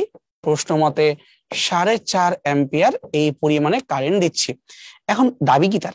উল্লেখ্য যে পানির প্রাথমিক তাপমাত্রা ছিল 30, θ1 সমান সমান 30 ডিগ্রি সেলসিয়াস। তুমি চাইলে 273 যোগ করে 303 কেলভিন লিখতে পারো। এখন ছাত্র কি ফুটন্ত পানি পেতে সক্ষম হবে? এই কথা মানে কি, তুমি 30 ডিগ্রি সেলসিয়াসের মধ্যে হিটার ঢুকাই দিয়া গরম করা শুরু করছো, তুমি চাও ফুটেতে। ফুটবে কখন? যদি থিটার মানটা 100 বা তার চেয়ে বেশি হয়, মানে ডিগ্রি সেলসিয়াসে, তখন যেটা ফুটতে পারবে। তাহলে অ্যাকচুয়ালি আমাদের মানটা কত তা তো জানা নাই, আমরা বের করব যে এই পানির নতুন তাপমাত্রা কত। কিভাবে করব? শক্তি দিয়ে করব, যে কিউ সমান সমান এম এস ডেল থিটা, মানে তাপ শক্তি কোত্থেকে আসবে? পি সমান সমান আই স্কোয়ার আর তার সাথে টি, মানে কৃত কাজ এই তোমার সার্কিট দ্বারা সমান সমান এই শক্তি যা পানি গ্রহণ করবে, যা সার্কিট গরম করে দিবে সেটাতে পানিটা গ্রহণ করবে। তাহলে কিউ সমান এম এস ডেল থিটা, আর সমান সমান ওই পাশ থেকে কিউ সমান সমান এম এস ডেল থিটা সমান সমান কৃত কাজ আই স্কোয়ার আর টি। তাহলে আসো আমি মানগুলো বসাই দিই। তাহলে এম এর মান তোমার হচ্ছে 2, পানির এস হচ্ছে 4200, ডেল থিটা এটা আমরা বের করব, একটু ফাঁকা থাকুক। আর ওই পাশ হচ্ছে আমাদের I square R T. I এর ভ্যালু কত? 4.5। তাইলে আই স্কোয়ার। রোধের মানটা কত? রোধের মান তোমাকে দেওয়া আছে 500। আর টি এর মান কত? টি তোমাকে দেওয়া আছে 10 মিনিট অথবা ইনটু 60 করে 600 সেকেন্ড।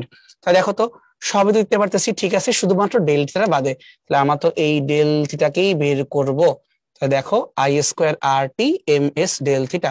তাহলে এখন মানটা বের করা যাক। খুবই সুন্দর সুন্দর মান করতে গেলে খবর আছে। 4.5 স্কোয়ার, তাহলে লিটারালি যে 45 চিন্তা করি, 45 দুইবার আছে, বাট 0.5 মানে কি 10 দ্বারা ভাগ। 10 দ্বারা ভাগ মানে কি নিচে 100, ওই 100 আর 500 কাটাকাটি হয়ে 5। ওকে, আর এখান থেকে তোমার হচ্ছে 600। আগে এই পার্টটাই ক্লিয়ার করে নিলাম। এবার এটাকে নিয়ে যাই 2 ইন্টু 4200। ওকে, যদি তুমি চাও অ্যাপ্রক্সিমেটলিও ভাবতে পারো, আবার আসলে পারফেক্টলিও ভাবতে পারো। যেমন ধরা যাক এই 2 শূন্য, এই 2 শূন্য অবভিয়াসলি কাটা যাবে। আমরা চাইলে উপরের যে 6 আর নিচের যে 42, 6 সাথে 42 হয়ে গেল না? আচ্ছা, সাথে সাথে 45 কাটা যেতে পারে, ডিরেক্টলি কাটবে না, কিন্তু তুমি চাইলে ভাবতে পারো কিভাবে, যে 7 2 14, 3 7 21, 4 7 28, 5 7 35, 6 7 42 কাছাকাছি যায়। তাহলে 7 দিয়ে 45 কাটলে মোটামুটি 6 দিয়ে কাটা যেতে পারে, মোটামুটি, বাট এক্স্যাক্টলি হবে না। তোমাকে বলি এক্স্যাক্টলি কাটলে কত আসবে, 6.42 সামথিং সামথিং। ঠিক আছে, আগে আমরা অ্যাপ্রক্সিমেটলি কাটার চেষ্টা করি। তো ধরো যে আমি কাটি এটাকে, তাহলে 7 দিয়ে কাটলাম, 45কে ধরলাম, 6 7 42। এখন যদি আমরা এই 2 দিয়ে 6কে কাটি, হয়ে গেল 3। অন্তত পক্ষে আমার এটুক তোমার আমার ঠিক আছে না, আর একটু বেশি আসবে আর কি। তাহলে 45 ইন্টু 3 ইন্টু 5, 3 5 15, আবার হচ্ছে তোমার 45। এইটা তোমার হচ্ছে একদম যদি মানে লিস্ট মুখে মুখে করতে চাও এই পর্যন্ত, আমার কাছে যেটা হাতে ক্যালকুলেটর আছে, তাহলে আমরা একটু মানটাকে সুন্দর করে করতেই পারি। তাহলে 45 into 45 into 5, 600 divide by 2 into 4200। আচ্ছা তুমি বলো ভাই আপনি তো চিটিং করতেছেন, আপনি তো এই যে ক্যালকুলেটর আরাম করে করতেছেন। এখন আমি তোমাকে দেখানোর জন্য করতেছি, পরীক্ষার হলে তোমাকে সারা ডাটা নিঃসন্দেহে দিবে না, আর সুন্দর সুন্দর ডাটাই দিবে, তো ভয় পাওয়ার কিছু নাই। দেখো যে আমরা সলভটা করি, এখানে মানটা পাচ্ছি 723.21, এটা হচ্ছে একদম এক্সাক্ট ভ্যালু। তাহলে হচ্ছে ডেল থিটা। এখন ডেল থিটাকে আমি কিভাবে কাজে লাগাবো? ডেল থিটাকে আমি চাইলে তোমার এভাবে চিন্তা করতে পারি ডিগ্রি সেলসিয়াস দিয়ে, অথবা আমি কম্পেয়ার করতে পারি কেলভিন দিয়েও, কোনো সমস্যা নেই, একই কথা। তাহলে এখন আমাদের যেই মানটাই আসছে, আমরা একটা কাজ করি ডিগ্রি সেলসিয়াস দিয়ে চিন্তা করি। তাহলে এখান থেকে বলতে পারি থিটা 2 সমান সমান হবে থিটা 1 প্লাস ডেল থিটা। এখন যদি আমি এটাকে 30 ডিগ্রি সেলসিয়াস ধরে আগাই, তো এখানে তো মানটা কিন্তু হচ্ছে 723.21। নিঃসন্দেহে টেম্পারেচার তো 100 ক্রস করেই যাচ্ছে, তাই না? তাহলে হ্যাঁ, উনি পানি ফোটাতে সক্ষম হবেন। অ্যাকচুয়ালি এখানে আরো অনেক কিছু হয়ে যাবে, বাট আমরা জাস্ট একটু জানতে পারলেই খুশি যে পানি ফুটবে কি ফুটবে না। অবশ্যই ফুটবে, বাষ্প হওয়ার জন্য কিন্তু ঘটনা ঘটবে, বাট সেটা আমরা এখন আর বেশিটা চিন্তা করে যাবো না যে এর পরে কি হবে, দরকার নেই, যা আসছে আমরা খুশি আছি। আসো এখন আমরা কিছু প্রবলেম সলভ করি। জিএসটি 22-23, 100 ওয়াটের 5টা বাতি দিনে যদি 8 ঘন্টা করে জ্বলে, তাহলে কত কিলোওয়াট বিদ্যুৎ ব্যয় হবে? 100 কিলোওয়াট মানে 0.1 কিলোওয়াট। এরকম আছে 5টা বাতি, আর চলবে কত করে? 8 ঘন্টা করে। তাহলে 5 8 40, বা সিম্পলি 4। তাহলে তোমার এখানে যে পরিমাণ হচ্ছে 4 কিলোওয়াট ঘন্টা, ঠিক আছে? তাহলে 100 জন তোমার হচ্ছে 0.1 কিলোওয়াট, 5টা মিলে 0.5 কিলোওয়াট জ্বলবে তোমার 8 ঘন্টা করে। তোমার হচ্ছে 8 ইন্টু 0.5 বা 540 বা 4 কিলোওয়াট, ঠিক আছে? এই পর্যন্ত আমরা পার ডে করলাম। এখন দেখো তো মে মাস বলছে না, মে মাসে কয়দিন? জানুয়ারি ফেব্রুয়ারি মার্চ এপ্রিল মে, 5 মানে উপরে, তাহলে তোমার হচ্ছে 31 দিন। এটাকে মাল্টিপ্লাই করতে হবে যত দিন ধরে তুমি চাও, ইন্টু যত দিন। তাহলে যে 4 দিয়ে গুণ করে, 4 কে 4 3 4 12, 1 2 4। তাহলে এখানে সময়টা হচ্ছে আমাদের সলভ হয়ে গেল 1 মাস ধরে 124 কিলোওয়াট ঘন্টা। ইজি কিন্তু একদম। কোন বাড়ির মেইন মিটারে লেখা আছে সামথিং। এখন ওই বাড়িতে 40টা বাতি নিরাপত্তার সাথে ব্যবহার করতে হলে প্রত্যেকটা বাতির ক্ষমতা কত ওয়াট হতে হবে? তাকে বের করি আমাদের মোট পাওয়ারটা কত। পি সমান সমান ভিআই, তাহলে 200 ইন্টু 8 সমান সমান 1600। এটা হচ্ছে আমাদের টোটাল পাওয়ার। তাহলে এখন কয়টা বাতি তুমি জ্বালাবা? তুমি 40টা বাতি জ্বালাইতে চাও, তাহলে এখন প্রত্যেকটা বাতির পাওয়ার যদি এন করে হয়, তাহলে 40টা মিলে 1600 হতে হবে। 4 4 16, তাহলে আমাদের 40টা বাতি হইলেই এটা সম্ভব সেফলি, কোনো সমস্যা হবে না। 1200 ওয়াটের ইস্ত্রি 30 মিনিট কাজ করলে কত বৈদ্যুতিক শক্তির প্রয়োজন হবে? 1200 ওয়াট মানে 1.2 কিলোওয়াট, আর 30 মিনিট, তার মানে কি করতে হবে? আবার এটাকে ঘন্টায় আনতে হবে। 30 মিনিট মানে কি? অর্ধেক, ডিভাইড বাই 60, তাহলে ঘন্টা। তাহলে 1.2 ইন্টু হচ্ছে আবার 0.5, তাহলে 1.2 কে অর্ধেক করলে হয় 0.6, তাহলে অ্যান্সারটা হচ্ছে 0.6 কিলোওয়াট ঘন্টা। হিসাবগুলো খুব তাড়াতাড়ি করার চেষ্টা করবা, তাতে আমার ব্রেনটা অভ্যস্ত হবে যে আস্তে আস্তে করার দরকার নেই, তাড়াতাড়ি চেষ্টা করবো আমরা। সমান্তরাল সংযুক্ত দুইটা রেজিস্টারের মান 3 এবং 1, মানে বেসিক্যালি তুমি R1 এবং R2 এদের অনুপাত বলতে পারো 3:1। তাদের মধ্যে পাওয়ারের অনুপাত কত?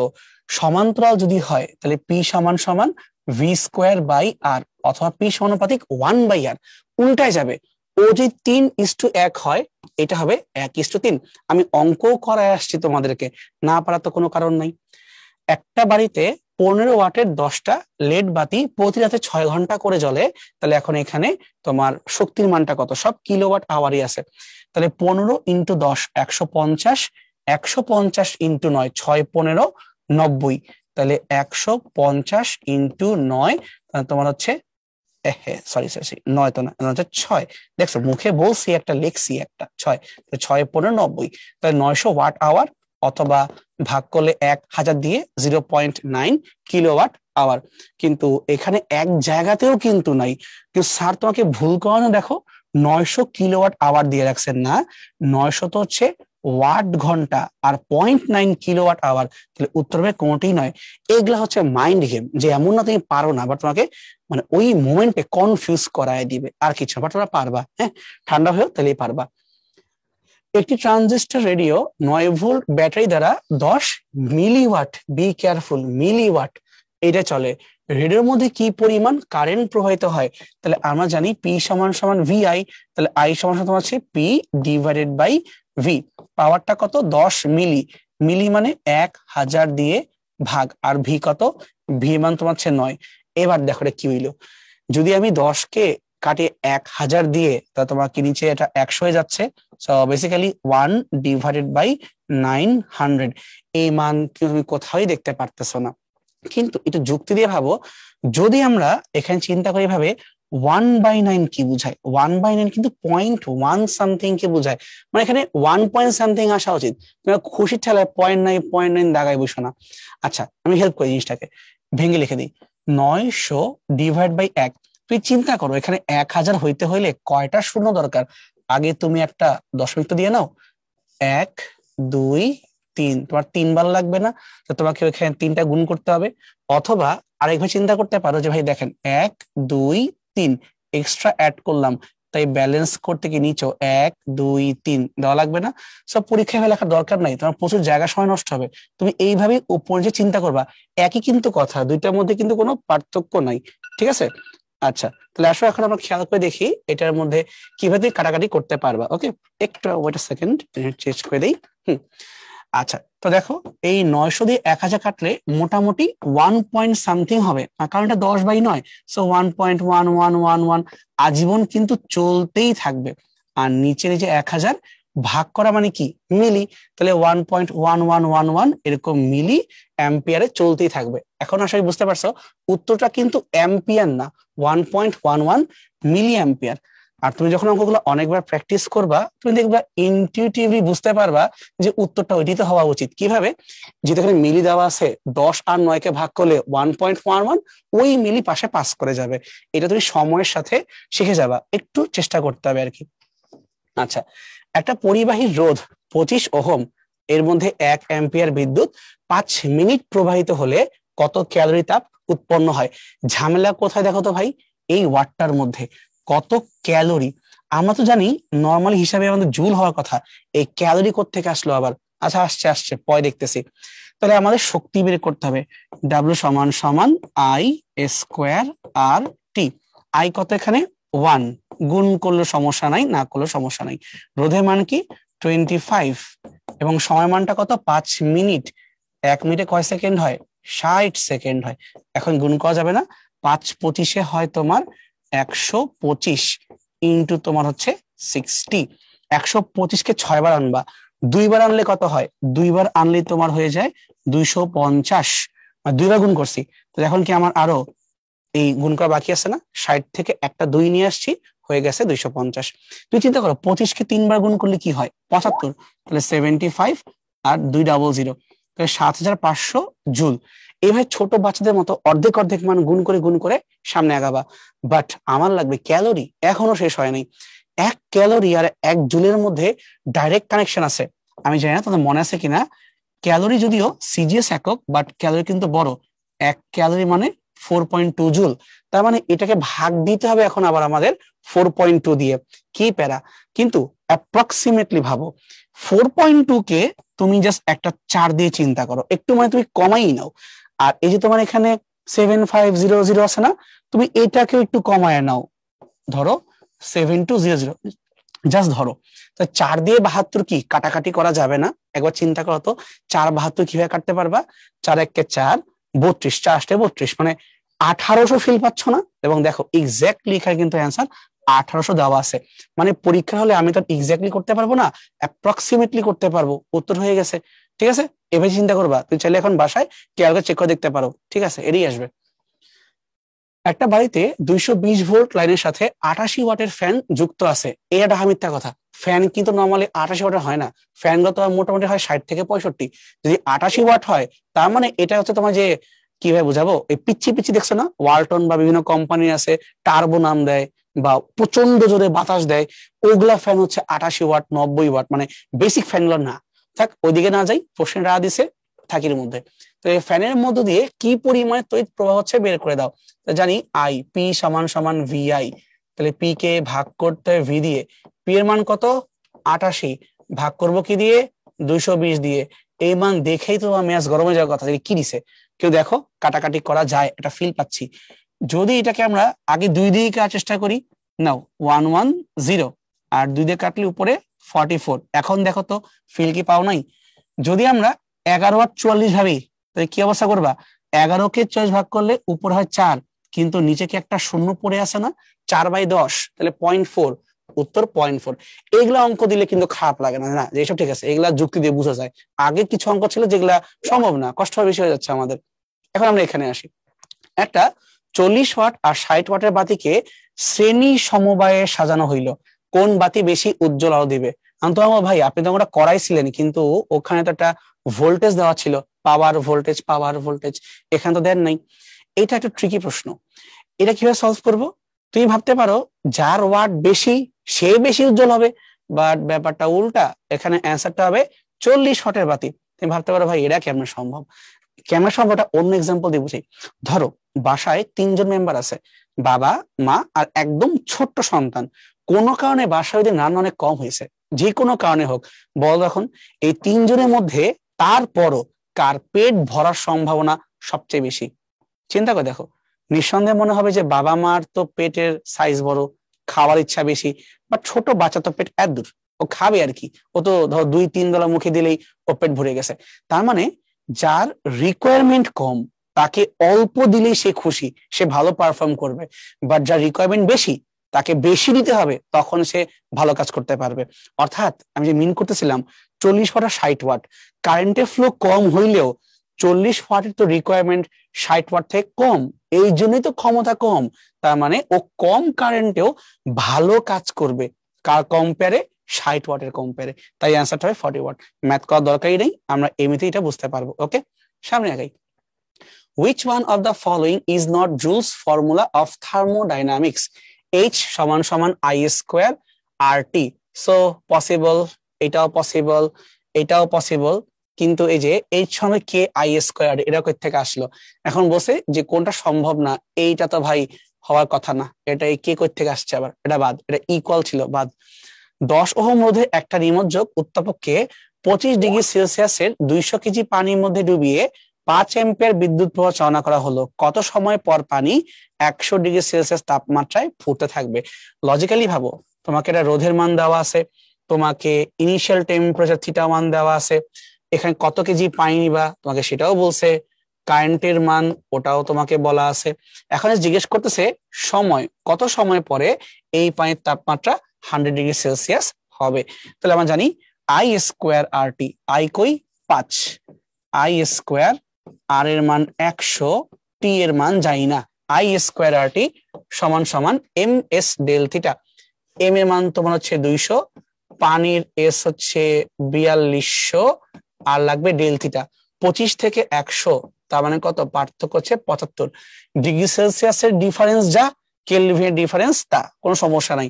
তাই টি ইকুয়াল টু, যা কাটাকাটি করি, তাই দেখো এই পাশে হচ্ছে আমাদের 2 আছে, একটা 42 আছে, একটা 75 আছে, শূন্যগুলা 2 2 4 শূন্য, তো এদেরকে একবারে রাখলাম, 1 2 3 4, মানে শূন্যগুলোকে একপাশে রাখলাম আর কি। আর এখানে আমাদের কি আছে? একটা 25 আছে এবং তার সাথে 1000 আছে। এখন তুমি কাটাকাটি শুরু করো, 25 দিয়ে 75, 3 25-এ 75, সুন্দর কাটা যায়। এখানকার হচ্ছে 3 শূন্য, উপরে 3 শূন্য, সুন্দর করে কেটে যায়। তাহলে ভাই আর কি বাদ থাকলো আমাদের? কাটাকাটি করা কিছু নাই, সব শেষ। তাহলে উপরে কি আছে? 2 42 আর শূন্য, 42-কে 2 দিয়ে গুণ করলে কত হয়? 4 2 8, 2 2 4 এবং শূন্য, তাহলে 840 সেকেন্ড এতক্ষণ পরে ঘটনা ঘটবে। এত কষ্ট করলাম, এখন আমরা দেখি সেকেন্ড না দিয়ে রাখছে ঘন্টা। ঠিক আছে, বের করবো ঘন্টায়। তাহলে কিভাবে সেকেন্ডকে ঘন্টায় কনভার্ট করবা? 1 সেকেন্ড, সরি 1 মিনিট তোমার হয় 60 সেকেন্ড, তাহলে এভাবে পাবো আগে আমরা মিনিট। শূন্য শূন্য বাদ দিলাম, 84 আর 6-কে কাটাকাটি করতে হবে। তুমি কত পাচ্ছ? এই 6 নামতা পারো, 6 12 72, এবার তো হচ্ছে না, তাই না? এটা কাজ করি আমরা একদম নর্মাল ওয়েতে আগাই, 2 দিয়ে কাটি, তাই 3 আর উপরে তোমার হচ্ছে 42, 3 14 42, তার মানে 14 মিনিট পরে এই ঘটনা ঘটবে। একে আবার ঘন্টায় কনভার্ট করতে হবে, তাহলে 14 কে ভাগ দিব 60 দিয়ে, তখন তোমার হয়ে যাবে ঘন্টা। তাহলে 14 কে ভাগ করো 60 দিয়ে, কত আসবে? ডিরেক্টলি কাটতেছে না, কিন্তু চাইলে আমি কাটাকাটি করতে পারি এটাকে আবারও 2 দিয়ে। কনফিউজ থাকলে বা তাড়াহুড়ায় থাকলে তুমি আস্তে আস্তে কাটো, কেউ মানা করে নাই। তার 2 দিয়ে কাটি, তাই কাটলো উপর হচ্ছে 7 2 14 আর তোমার হচ্ছে 3 2 60, 7/30 এত আওয়ার। এখন 7/30 এটা তো উত্তর আমার কাছে এখানে অলরেডি নাই, তার মানে এখানে কোনো ঝামেলা হয়েছে। এটা কাজ করি, আমরা তো একবার চেক করি, আমার তো ভুল হতে পারে। আচ্ছা, I²RT 5 অ্যাম্পিয়ার মানে 25, আর এর মান তোমার হচ্ছে 100, ভুল লিখলাম, তোমার হচ্ছে I² 25 আর এর মান তোমার হচ্ছে 100, আর তোমার হচ্ছে কিউ সমান সমান MS ডেল থিটা। এম কত?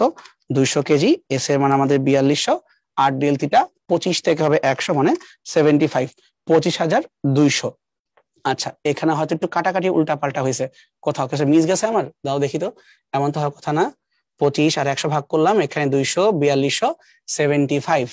আচ্ছা, 2 রাখলাম, রাখলাম 4 শূন্য, 4 শূন্য গেল এখানে, ঠিক আছে, 3 শূন্য, 3 25 75, হচ্ছে 84। দেখছি কোথায় ভুলটা করছি। এই যে তুমি যে এই 3টাকে ভুলে গেছো না, এই 3টাকে তো গুণ করা হয় নাই, দেখছো? মানুষ মাত্রই ভুল হইতেই পারে, যাক ভালো আমি চেক করছি, কনফিউজ হবে না। এই যে একটা 3 গুণ করা বাদ ছিল, তাই বেসিক্যালি আমি যাই করছি সব ঠিক আছে, শুধু একটা 3 তোমার এখানে গুণ করা হয়নি, এটা 3 আমাকে এখন ক্যারি করে নিয়ে আসতে হবে, ঠিক আছে? আচ্ছা, তো আমি একবার এখন ভাগ দিয়ে দিই, একবার ভাগ করে 7/2, ঠিক আছে? কাটাকাটি করি, এটা কাজ করি, এক্সট্রা পার্টটা আমরা একটু মুছে দেই, নাহলে আবার দেখা যাবে তোমরা কনফিউজ হয়ে যাবা। এটা একটু বাদ দিয়ে দিই, দাঁড়াও মুছে নিই জিনিসটা। হ্যাঁ, আচ্ছা, তাহলে এখান থেকে আমাদের আসছিল 25,200 ফার্স্টে, ওকে? এখানে একটা শূন্যর অভাব ছিল, শূন্য দিয়ে দিই, এই যে 0।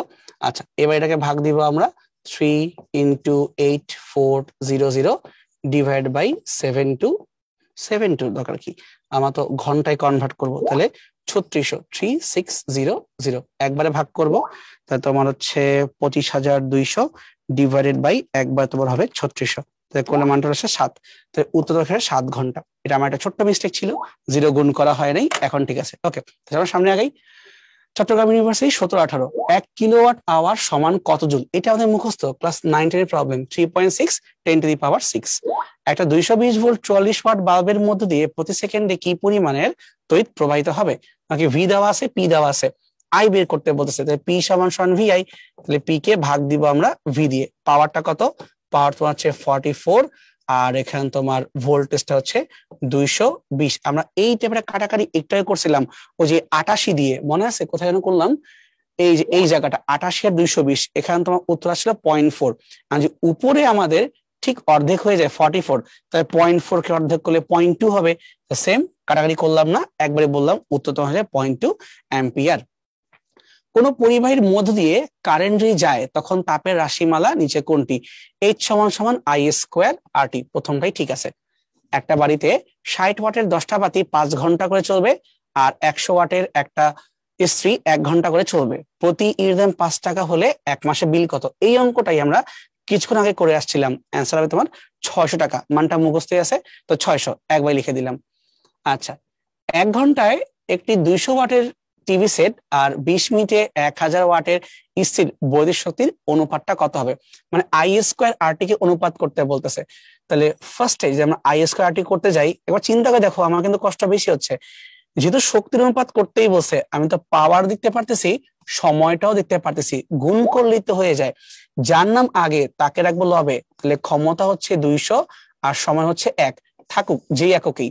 আর এর পরেরটা হচ্ছে তোমার 1000 ওয়াট, রাখলাম 1000 ওয়াট, এর সময় 1 ঘন্টা আর ওর সময় কিন্তু 20 মিনিটে বলা আছে, তাহলে এটা কাজ করি, উপরে 1 ঘন্টাকে 60 মিনিট বানাই দেই, আর নিচে আমার 20 মিনিট আছে। এখন তো কাটাকাটি আমরা করতেই পারবো নাকি, সো 20 আর তোমার হচ্ছে 200, 10 দিয়ে কাটাকাটি করা যায়, এখানে 10 আর 6 60 মিলে 600 বাই তোমার হচ্ছে 1000, তাহলে উপরে যদি আমরা 6 এর 2 শূন্যকে বাদ দিয়ে দেই, নিচ থেকে 1000 2 শূন্য বাদ দিলে 6:10। এখন এই যে কাটাকাটি করতে চাও আবার, 2 দিয়ে 3 2 6, 5 দিয়ে 10, 3:5, তো অ্যান্সারটা এখানে 3:5। একটা বৈদ্যুতিক বাতির গায়ে 100 ওয়াট আর 220 ভোল্ট লেখা আছে। বাতির মধ্যে যতটুকু কারেন্ট যাচ্ছে তার রেটেড ভোল্টেজ কত আমাকে বের করতে বলা হচ্ছে। আচ্ছা, আয়ন বের করবো আমরা, কারেন্ট খেয়ে বের করতে হবে। আমরা জানি পি সমান সমান ভিআই, তাহলে পি আর ভি কে অনুপাত করলে কিন্তু হয়ে যাচ্ছে, অর্থাৎ পি 100 আর ভি তোমার হচ্ছে 220, তাহলে 0 বাদ 10 ডিভাইড বাই তোমার হচ্ছে 22, হচ্ছে কত, উপরে 5 আর নিচে হচ্ছে 11 এত অ্যাম্পিয়ার। আমাদের অ্যান্সার এ। 5 অ্যাম্পিয়ার বিদ্যুৎ প্রবাহের ফলে একটা বয়লার থেকে প্রতি সেকেন্ডে 500 জুলের তাপের সৃষ্টি হয়, বয়লারের রোধ কত বের করতে হবে। এগুলা সিম্পল টাইপের অঙ্ক, আমরা জানি যে ডাব্লিউ সমান সমান তোমার হচ্ছে পিটি।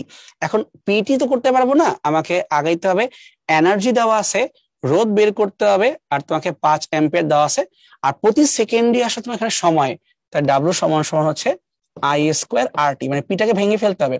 তাহলে এখানে শক্তি হচ্ছে 500, আই এর মান 5, 5 5 25, রোধের মান এটি আমাকে বের করতে হবে, আর সময়টা প্রতি সেকেন্ডে মানে 1, তাহলে 500 কে 25 দিয়ে কাটলে কত হয়, 2 করলে 50, 20, তো এখানে অ্যান্সার 20। 100 ওয়াট আর 220 ভোল্ট লিখিত একটা বৈদ্যুতিক বাল্ব 10 ঘন্টা জ্বলে আর 1 কিলোওয়াটের মূল্য 3 টাকা, তাহলে জুলাই মাসে বিল কত হওয়ার কথা। তাহলে এখান থেকে আমাকে বের করব যেটা কিলোওয়াট ঘন্টা কত, তাহলে 100 ওয়াট মানে 0.1 কিলো ওয়াট, এটা কতক্ষণ চলবে, 10 ঘন্টা করে চলবে।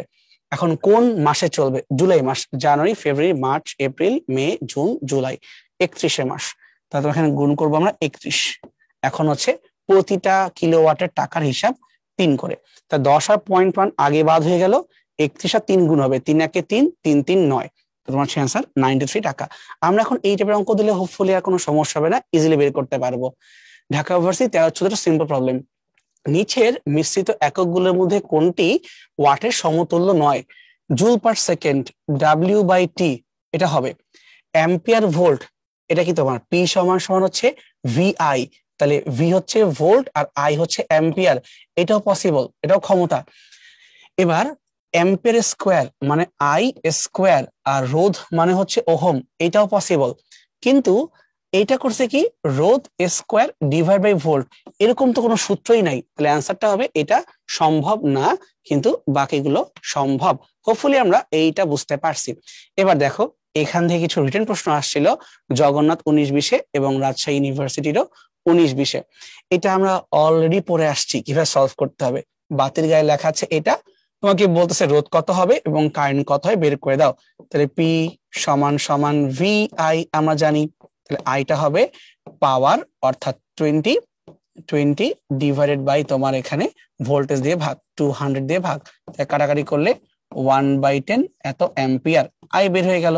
এখন যদি আমাকে রোধ বের করতে বলে সেটাও করতে পারবো, ভি সমান সমান আই আর, ভি এর মান তোমার হচ্ছে 200, আই এর মান 1/10 ইন্টু হচ্ছে আর, তো আমরা এখান থেকে রোধের মানটা পাওয়া যাচ্ছে, গুণ করলে 2000 এত ওহম, শেষ। আচ্ছা, নিচে বাল্বের গায়ে 40 ওয়াট আর 200 ভোল্ট লেখা আছে, বাল্বের রেজিস্ট্যান্সের মধ্যে কি পরিমাণ বিদ্যুৎ প্রবাহিত হবে। একটু আগে উপরে যে কাজটা করলাম একদম সেম, তো পি সমান সমান ভিআই, আই সমান সমান পি বাই ভি, তাহলে 40 ডিভাইড বাই তোমার হচ্ছে 200, তোমার হচ্ছে 1/5 এত অ্যাম্পিয়ার।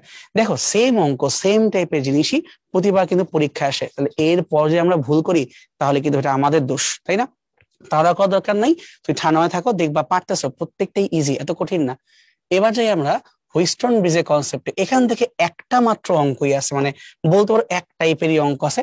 ঢাকা ইউনিভার্সিটি সে লাস্ট 6 দিছিল, ওকে ভুলেই গেছে। রাজশাহী ইউনিভার্সিটি তাও দেখো মোটামুটি বলা যায় রিসেন্টলি একটা দিছে, মাঝখানে কতগুলা গ্যাপ। জাহাঙ্গীরনগর আগে দিত, এখন আবার দেওয়া ভুলে গেছে, বা ঠিক আছে, বাট তোমার ক্ষেত্রে আবার ব্যাক আসতে পারে। থিমটা এতটুকুই যে দেখো এখানে আমাদের 4টা রোধ দেওয়া আছে, পি কিউ আর এস, এই 4টা রোধের মধ্যে যে কোনো দুইটাকে আমরা রাখবো শ্রেণীতে, যে কোনো দুইটা, আর অন্য দুইটাকে রাখবো আমরা শ্রেণী করে, কিন্তু পরস্পরের আবার সমান্তরাল হবে দুইটা ব্রাঞ্চ, এটা মনে রাখতে হবে যে দুইজন হবে শ্রেণী আর বাকি জন শ্রেণী, বাট পরস্পরে কিন্তু আবার সমান্তরাল। শর্ত হচ্ছে এদের মাঝখানে, দুই রোধের মাঝখানে যদি আমরা কোনো গ্যালভানোমিটারকে ইউজ করি, সেখান দিয়ে কিন্তু কোনো কারেন্টের প্রবাহ হওয়া যাবে না। এবং এটা হওয়ার জন্য যে শর্ত ফলো করতে হবে সেটা হচ্ছে অনুপাতগুলো মিলতে হবে। এখন অনুপাতগুলো কোনটা হবে? অনেকেই ভাবে যে কোনো দুইটা নিলেই হইলো, না, যে কোনো দুইটা নিলে হয় না।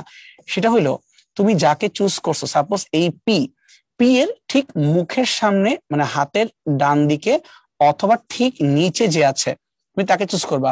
কখনোই ডায়াগোনালি কর্ণ বরাবর চুজ করতে পারবা না।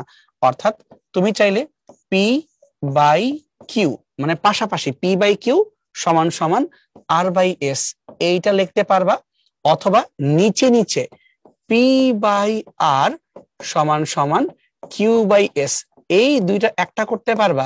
কিন্তু তুমি এরকম করতে পারবা না P by S Q by R, এটা করতে পারবা না, তাহলে আবার বিপদ হয়ে যাবে। ঠিক আছে, মানে পাশাপাশি মানে মুখামুখি হইতে হবে, বাট ডায়াগোনে তুমি করতে পারবা না, এটা খেয়াল রাখলেই চলবে। তাছাড়া আমরা সলভ করে ফেলি। একটা হুইস্টন ব্রিজের চারটা বাহুতে 6, 18, 10, 60 যুক্ত আছে। 4 নাম্বার বাহুতে কত মানের রোধ কিভাবে যুক্ত করলে সাম্যাবস্থায় আসবে? 4 নাম্বার তাহলে ঘাপলা আছে। তাহলে আমরা জানি সূত্র হলো কি, পি বাই কিউ সমান সমান আর বাই এস। এক সিকোয়েন্সে পড়ো। প্রথমে দেখলাম 6, তারপর দেখলাম 18, তারপর দেখলাম 10, মানে পি কিউ আর ঝামেলা। তাহলে চতুর্থ মানটা আমাকে আগে বের করতে হবে। দেখো তো ভাই কত আসে, 6 দিয়ে 18, 3 6 18, 10 দিয়ে এস। তাহলে এস এর মানটা তোমার হচ্ছে বেসিক্যালি 3 গুণ হইতে হবে বা 30 ওহম হইতে হবে। তার মানে চতুর্থ বাহুতে আমাদের কত দরকার? আমাদের দরকার হচ্ছে 30 ওহম, বাট দিয়ে রাখছে কত? 60। অর্থাৎ যা দিয়ে রাখছে এস প্রাইম সেটা হচ্ছে 60। যখনই মান কমাইতে হয় তখনই সমান্তরালে যুক্ত করতে হয়। মানে আমাদের দরকার এখানে 30, বাট তুমি আমাকে দিয়ে রাখছো 60। এরকম ঘটনা ঘটলেই, কমাইতে হইলেই সমান্তরাল করতে হয়। তার মানে তুমি চাও 1/s যেন হয়, বাট আছে কত?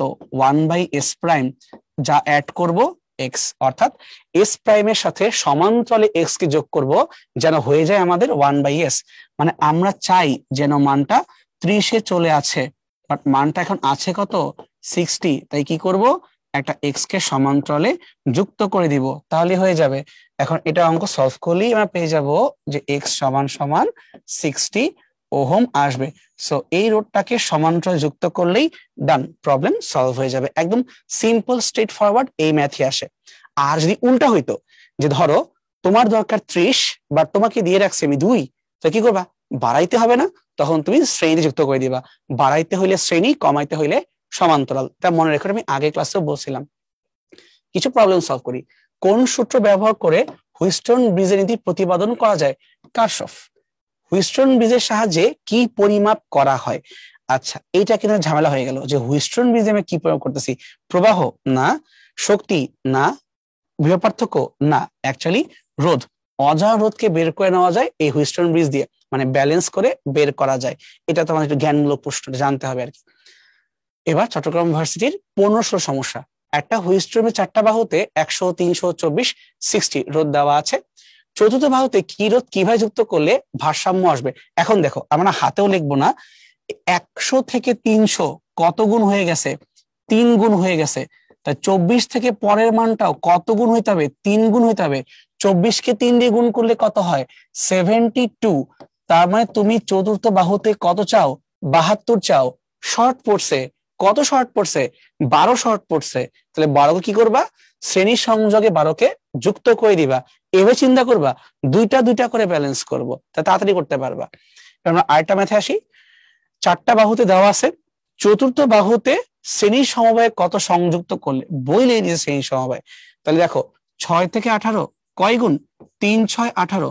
তাই 10 থেকে 20 না, হয়নি, আমারও 3 গুণ, মানে আমার লাগবে এখানে 30। দিয়ে রাখছো 20, কত কম পড়ছে? 10 কম পড়ছে, তাই অ্যান্সার এখানে 10। ওকে, এবার আমাদের এর পরের টপিক মিটার ব্রিজ পটেনশিওমিটার। আমি আগেই বলছি যে এগুলা কিন্তু অ্যাকচুয়ালি প্র্যাকটিক্যালি করার জিনিস, মানে হাতে করলে ফিল পাবা। থিওরি যতই বলি অত ফিল আসে না, বাট ঠিক আছে, করতে হয়, তারা দেখে রাখতেছি। এবং দেখো এটা লাস্ট কবে আসছিল? 14-15, আর কোনো খবর নাই। তার কারণ অ্যাকচুয়ালি এই জিনিসটা তোমাদের নর্মাল থিওরির মধ্যে আসলে পড়ানো হয় না, এটা অ্যাকচুয়ালি প্র্যাকটিক্যালের জিনিস, তাই আসে না খুব একটা। তো দেখো থিমটা কি? থিমটা হচ্ছে যে আমাদের কাছে দুইটা রোধ থাকবে, যেমনটা হুইস্টন ব্রিজও ছিল। এই যে উপরে একটা রোধ আছে আর এইদিকে আরেকটা শ্রেণীতে সংযুক্ত দুইটি রোধ। কিন্তু আমার তো নিচেও আরো দুইটা রোধ থাকার কথা, তাই না? এখানে রোধ থাকে না, এখানে কি করে নিচে একটা লম্বা তার যুক্ত করে, যেই তারের দৈর্ঘ্য হচ্ছে 1 মিটার। এই জন্যই এর নাম হয়ে গেছে মিটার ব্রিজ। তখন কি করব, আমরা এই দুই রোধের মাঝখান থেকে একটা তার এনে একবার এই প্রান্তে ধরবো, আরেকবার এই প্রান্তে ধরবো। মানে বেসিক্যালি এই 1 মিটার লম্বা তারের মাঝখানে বিভিন্ন পয়েন্টে আমি তারের মাথাকে যুক্ত করব, মানে যে গ্যালভানোমিটার দিয়ে এই তারের মাথাকে যুক্ত করব।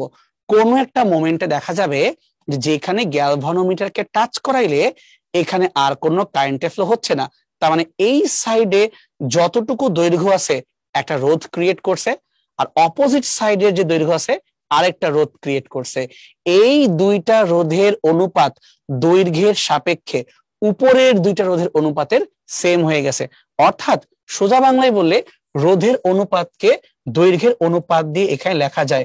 শুধু খেয়াল রাখবা, যেহেতু এখানে আমরা দৈর্ঘ্যটাকে এল আর 100 মাইনাস এল লিখছি, তার মানে এল দৈর্ঘ্যটাকে সেন্টিমিটার এককে ধরা হয়েছে, এই জন্য 1 মিটারে 100 সেন্টিমিটার, 100 মাইনাস এল এইভাবে লেখা হয়েছে। ঠিক আছে, আচ্ছা সেম থিমে কিন্তু আমাদের পটেনশিওমিটার কাজ করে। খালি ঘটনা হইলো এইভাবে যে আর সমান সমান রো এল বাই এ, তার মানে আর সমানুপাতিক এল, তাই না? যে দৈর্ঘ্য যত বেশি হবে রোধ তত বেশি হবে। এই কনসেপ্ট দিয়ে তো আমরা হুইস্টন ব্রিজকে ইউজ করে এই মিটার ব্রিজকে বানায় ফেললাম। ঠিক একইভাবে তুমি যদি এখন চাও যে তুমি ই বের করবা, মানে শক্তি বের করবা, তাহলে চিন্তা করে দেখো তো, শক্তি বের করতে গেল কি আই এর সাথেই ডিরেক্টলি জড়িত, রোধের সাথেই ডিরেক্টলি জড়িত। কিভাবে?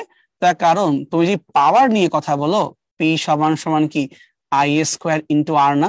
তাই পি এবং আর সমানুপাতিক, আর এবং এল সমানুপাতিক, তাই সময়ের সাথে গুণ করলেই তো আমি এখানে শক্তি পেয়ে যাব। সো বেসিক্যালি এখানে আমাদের এল এর সাথে শক্তি ডিরেক্টলি সমানুপাতিক, এই জন্য E1/E2 সমান সমান L1/E2, মানে যার যার বিভব যার যার দৈর্ঘ্য অনুপাত করলে আমাদের সেম থাকবে। ঠিক আছে, এটা প্র্যাকটিক্যাল করলে আরো ভালো হইতো। একটা মিটার ব্রিজের দুই ফাঁকে 2 এবং 3 ওহমকে যুক্ত করা হলে সাম্যবিন্দু কোথায় হবে? সো বেসিক্যালি ব্যাপারটা এরকম যে আমরা উপরে দুইটা রোধকে ইউজ করব, একটা পি এবং একটা কিউ, কিন্তু নিচে আমরা একটা 1 মিটার লম্বা তার ইউজ করব। তাহলে এখন তোমাকে এই তারের মাঝখানে সামহাউ একটা পয়েন্ট খুঁজে বের করতে হবে। এই যে গ্যালভানোমিটার দিয়ে এই তারকে যুক্ত করব, ধরলাম এখানে যুক্ত করার সাথে সাথে গ্যালভানোমিটারের প্রবাহ হয়ে যাবে 0। তাহলে এই পয়েন্টটুকুর যে দৈর্ঘ্য এই জায়গাটুকু, এটা হচ্ছে এল, তাহলে বাকি জায়গাটুকু হচ্ছে তোমার 100 মাইনাস এল, মানে আমি এখানে সেন্টিমিটার এককে চিন্তা করতেছি। তো কি বলতে পারি যে পি বাই কিউ সমান সমান আর বাই এস, আর মানে এল দৈর্ঘ্য, এস মানে 100 মাইনাস এল দৈর্ঘ্য। তুমি চাইলে P by L Q by এটা করতে পারো, লাউ কদু একই জিনিস। তাহলে পি এর মান কত 2 ডিভাইড বাই কিউ এর মান কত 3 সমান সমান এল বাই 100 মাইনাস এল, উল্টায় ফেলো, 3/2 সমান সমান 100 বাই এল মাইনাস 1। এখন যদি ওই মাইনাস 1টাকে আমরা এই পাশে নিয়ে আসি, তাহলে 1.5 আর 1 কত হয় 2.5, তাহলে 2.5 মানে 5/2 সমান সমান 100 ডিভাইড বাই এল। এখন তার এল বের করতে কোনো কষ্ট হওয়া উচিত না, তাহলে 200 ডিভাইডেড বাই 5, তাহলে 4×5 = 20, 40 সেন্টিমিটার। তাহলে আমরা কি পাইলাম? আমরা পেয়ে গেলাম এল এর মান। এল বলতে বাম পাশে, এটা মান তোমার আছে 40 সেন্টিমিটার।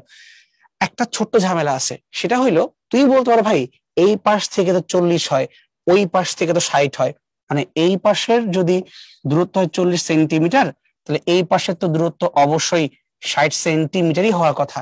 পরীক্ষায় তো দুইটাই অ্যান্সার আছে, তাহলে আমি কি করব? এটা আসলেই প্রবলেম। পরীক্ষায় উল্লেখ করে দেওয়া উচিত ছিল যে তুমি এই বিন্দুটা কোন দিক থেকে পাচ্ছ, বাম প্রান্ত নাকি ডান প্রান্ত, বা পি যে পাশে না কিউ এই পাশে। কিছু যখন না বলে তখন যে কাজটা করি, যার নামটাকে আগে দেখি তার থেকেই বের করি। পিটাকে আগে দেখছি, তাহলে পি থেকে কত দূরে? এল দূরে বা 40 মিটার, তাই আমরা অ্যান্সার এখানে 40 কে পিক করব। কিন্তু যদি বলতো কিউ বা ডান ফাঁক থেকে কত দূরে, তখন কিন্তু উত্তরটা হয়ে যেত আবার 60 সেন্টিমিটার। মানে অ্যাকচুয়ালি দুইটাই কারেক্ট, প্রবলেম না দেখে বোঝা কোনো উপায় নেই। হোপফুলি আমরা বুঝতে পারছি, খুবই সিম্পল, এত ঝামেলা কিছু নাই। তাই মোটামুটি আমাদের ক্লাস আজকে এই পর্যন্ত ছিল। একটু লম্বা, বাট বুঝতে পারছি থিওরি কিন্তু আছে এবং পেঁচাইতে চাইলে মারাত্মকভাবে পেঁচানো যাইতে পারে। বাসায় ভালো করে প্র্যাকটিস করবা, আর দরকার পড়লে এই পটেনশিওমিটারের জন্য তুমি ইউটিউব থেকে, গুগল থেকে কিছু অ্যানিমেশন দেখতে পারো, দেখলেই বুঝবা, যথেষ্ট ইজি। ঠিক আছে, তাহলে আজকের ক্লাস এই পর্যন্ত ছিল। থ্যাংক ইউ এভরিওয়ান, শেষ এখানেই।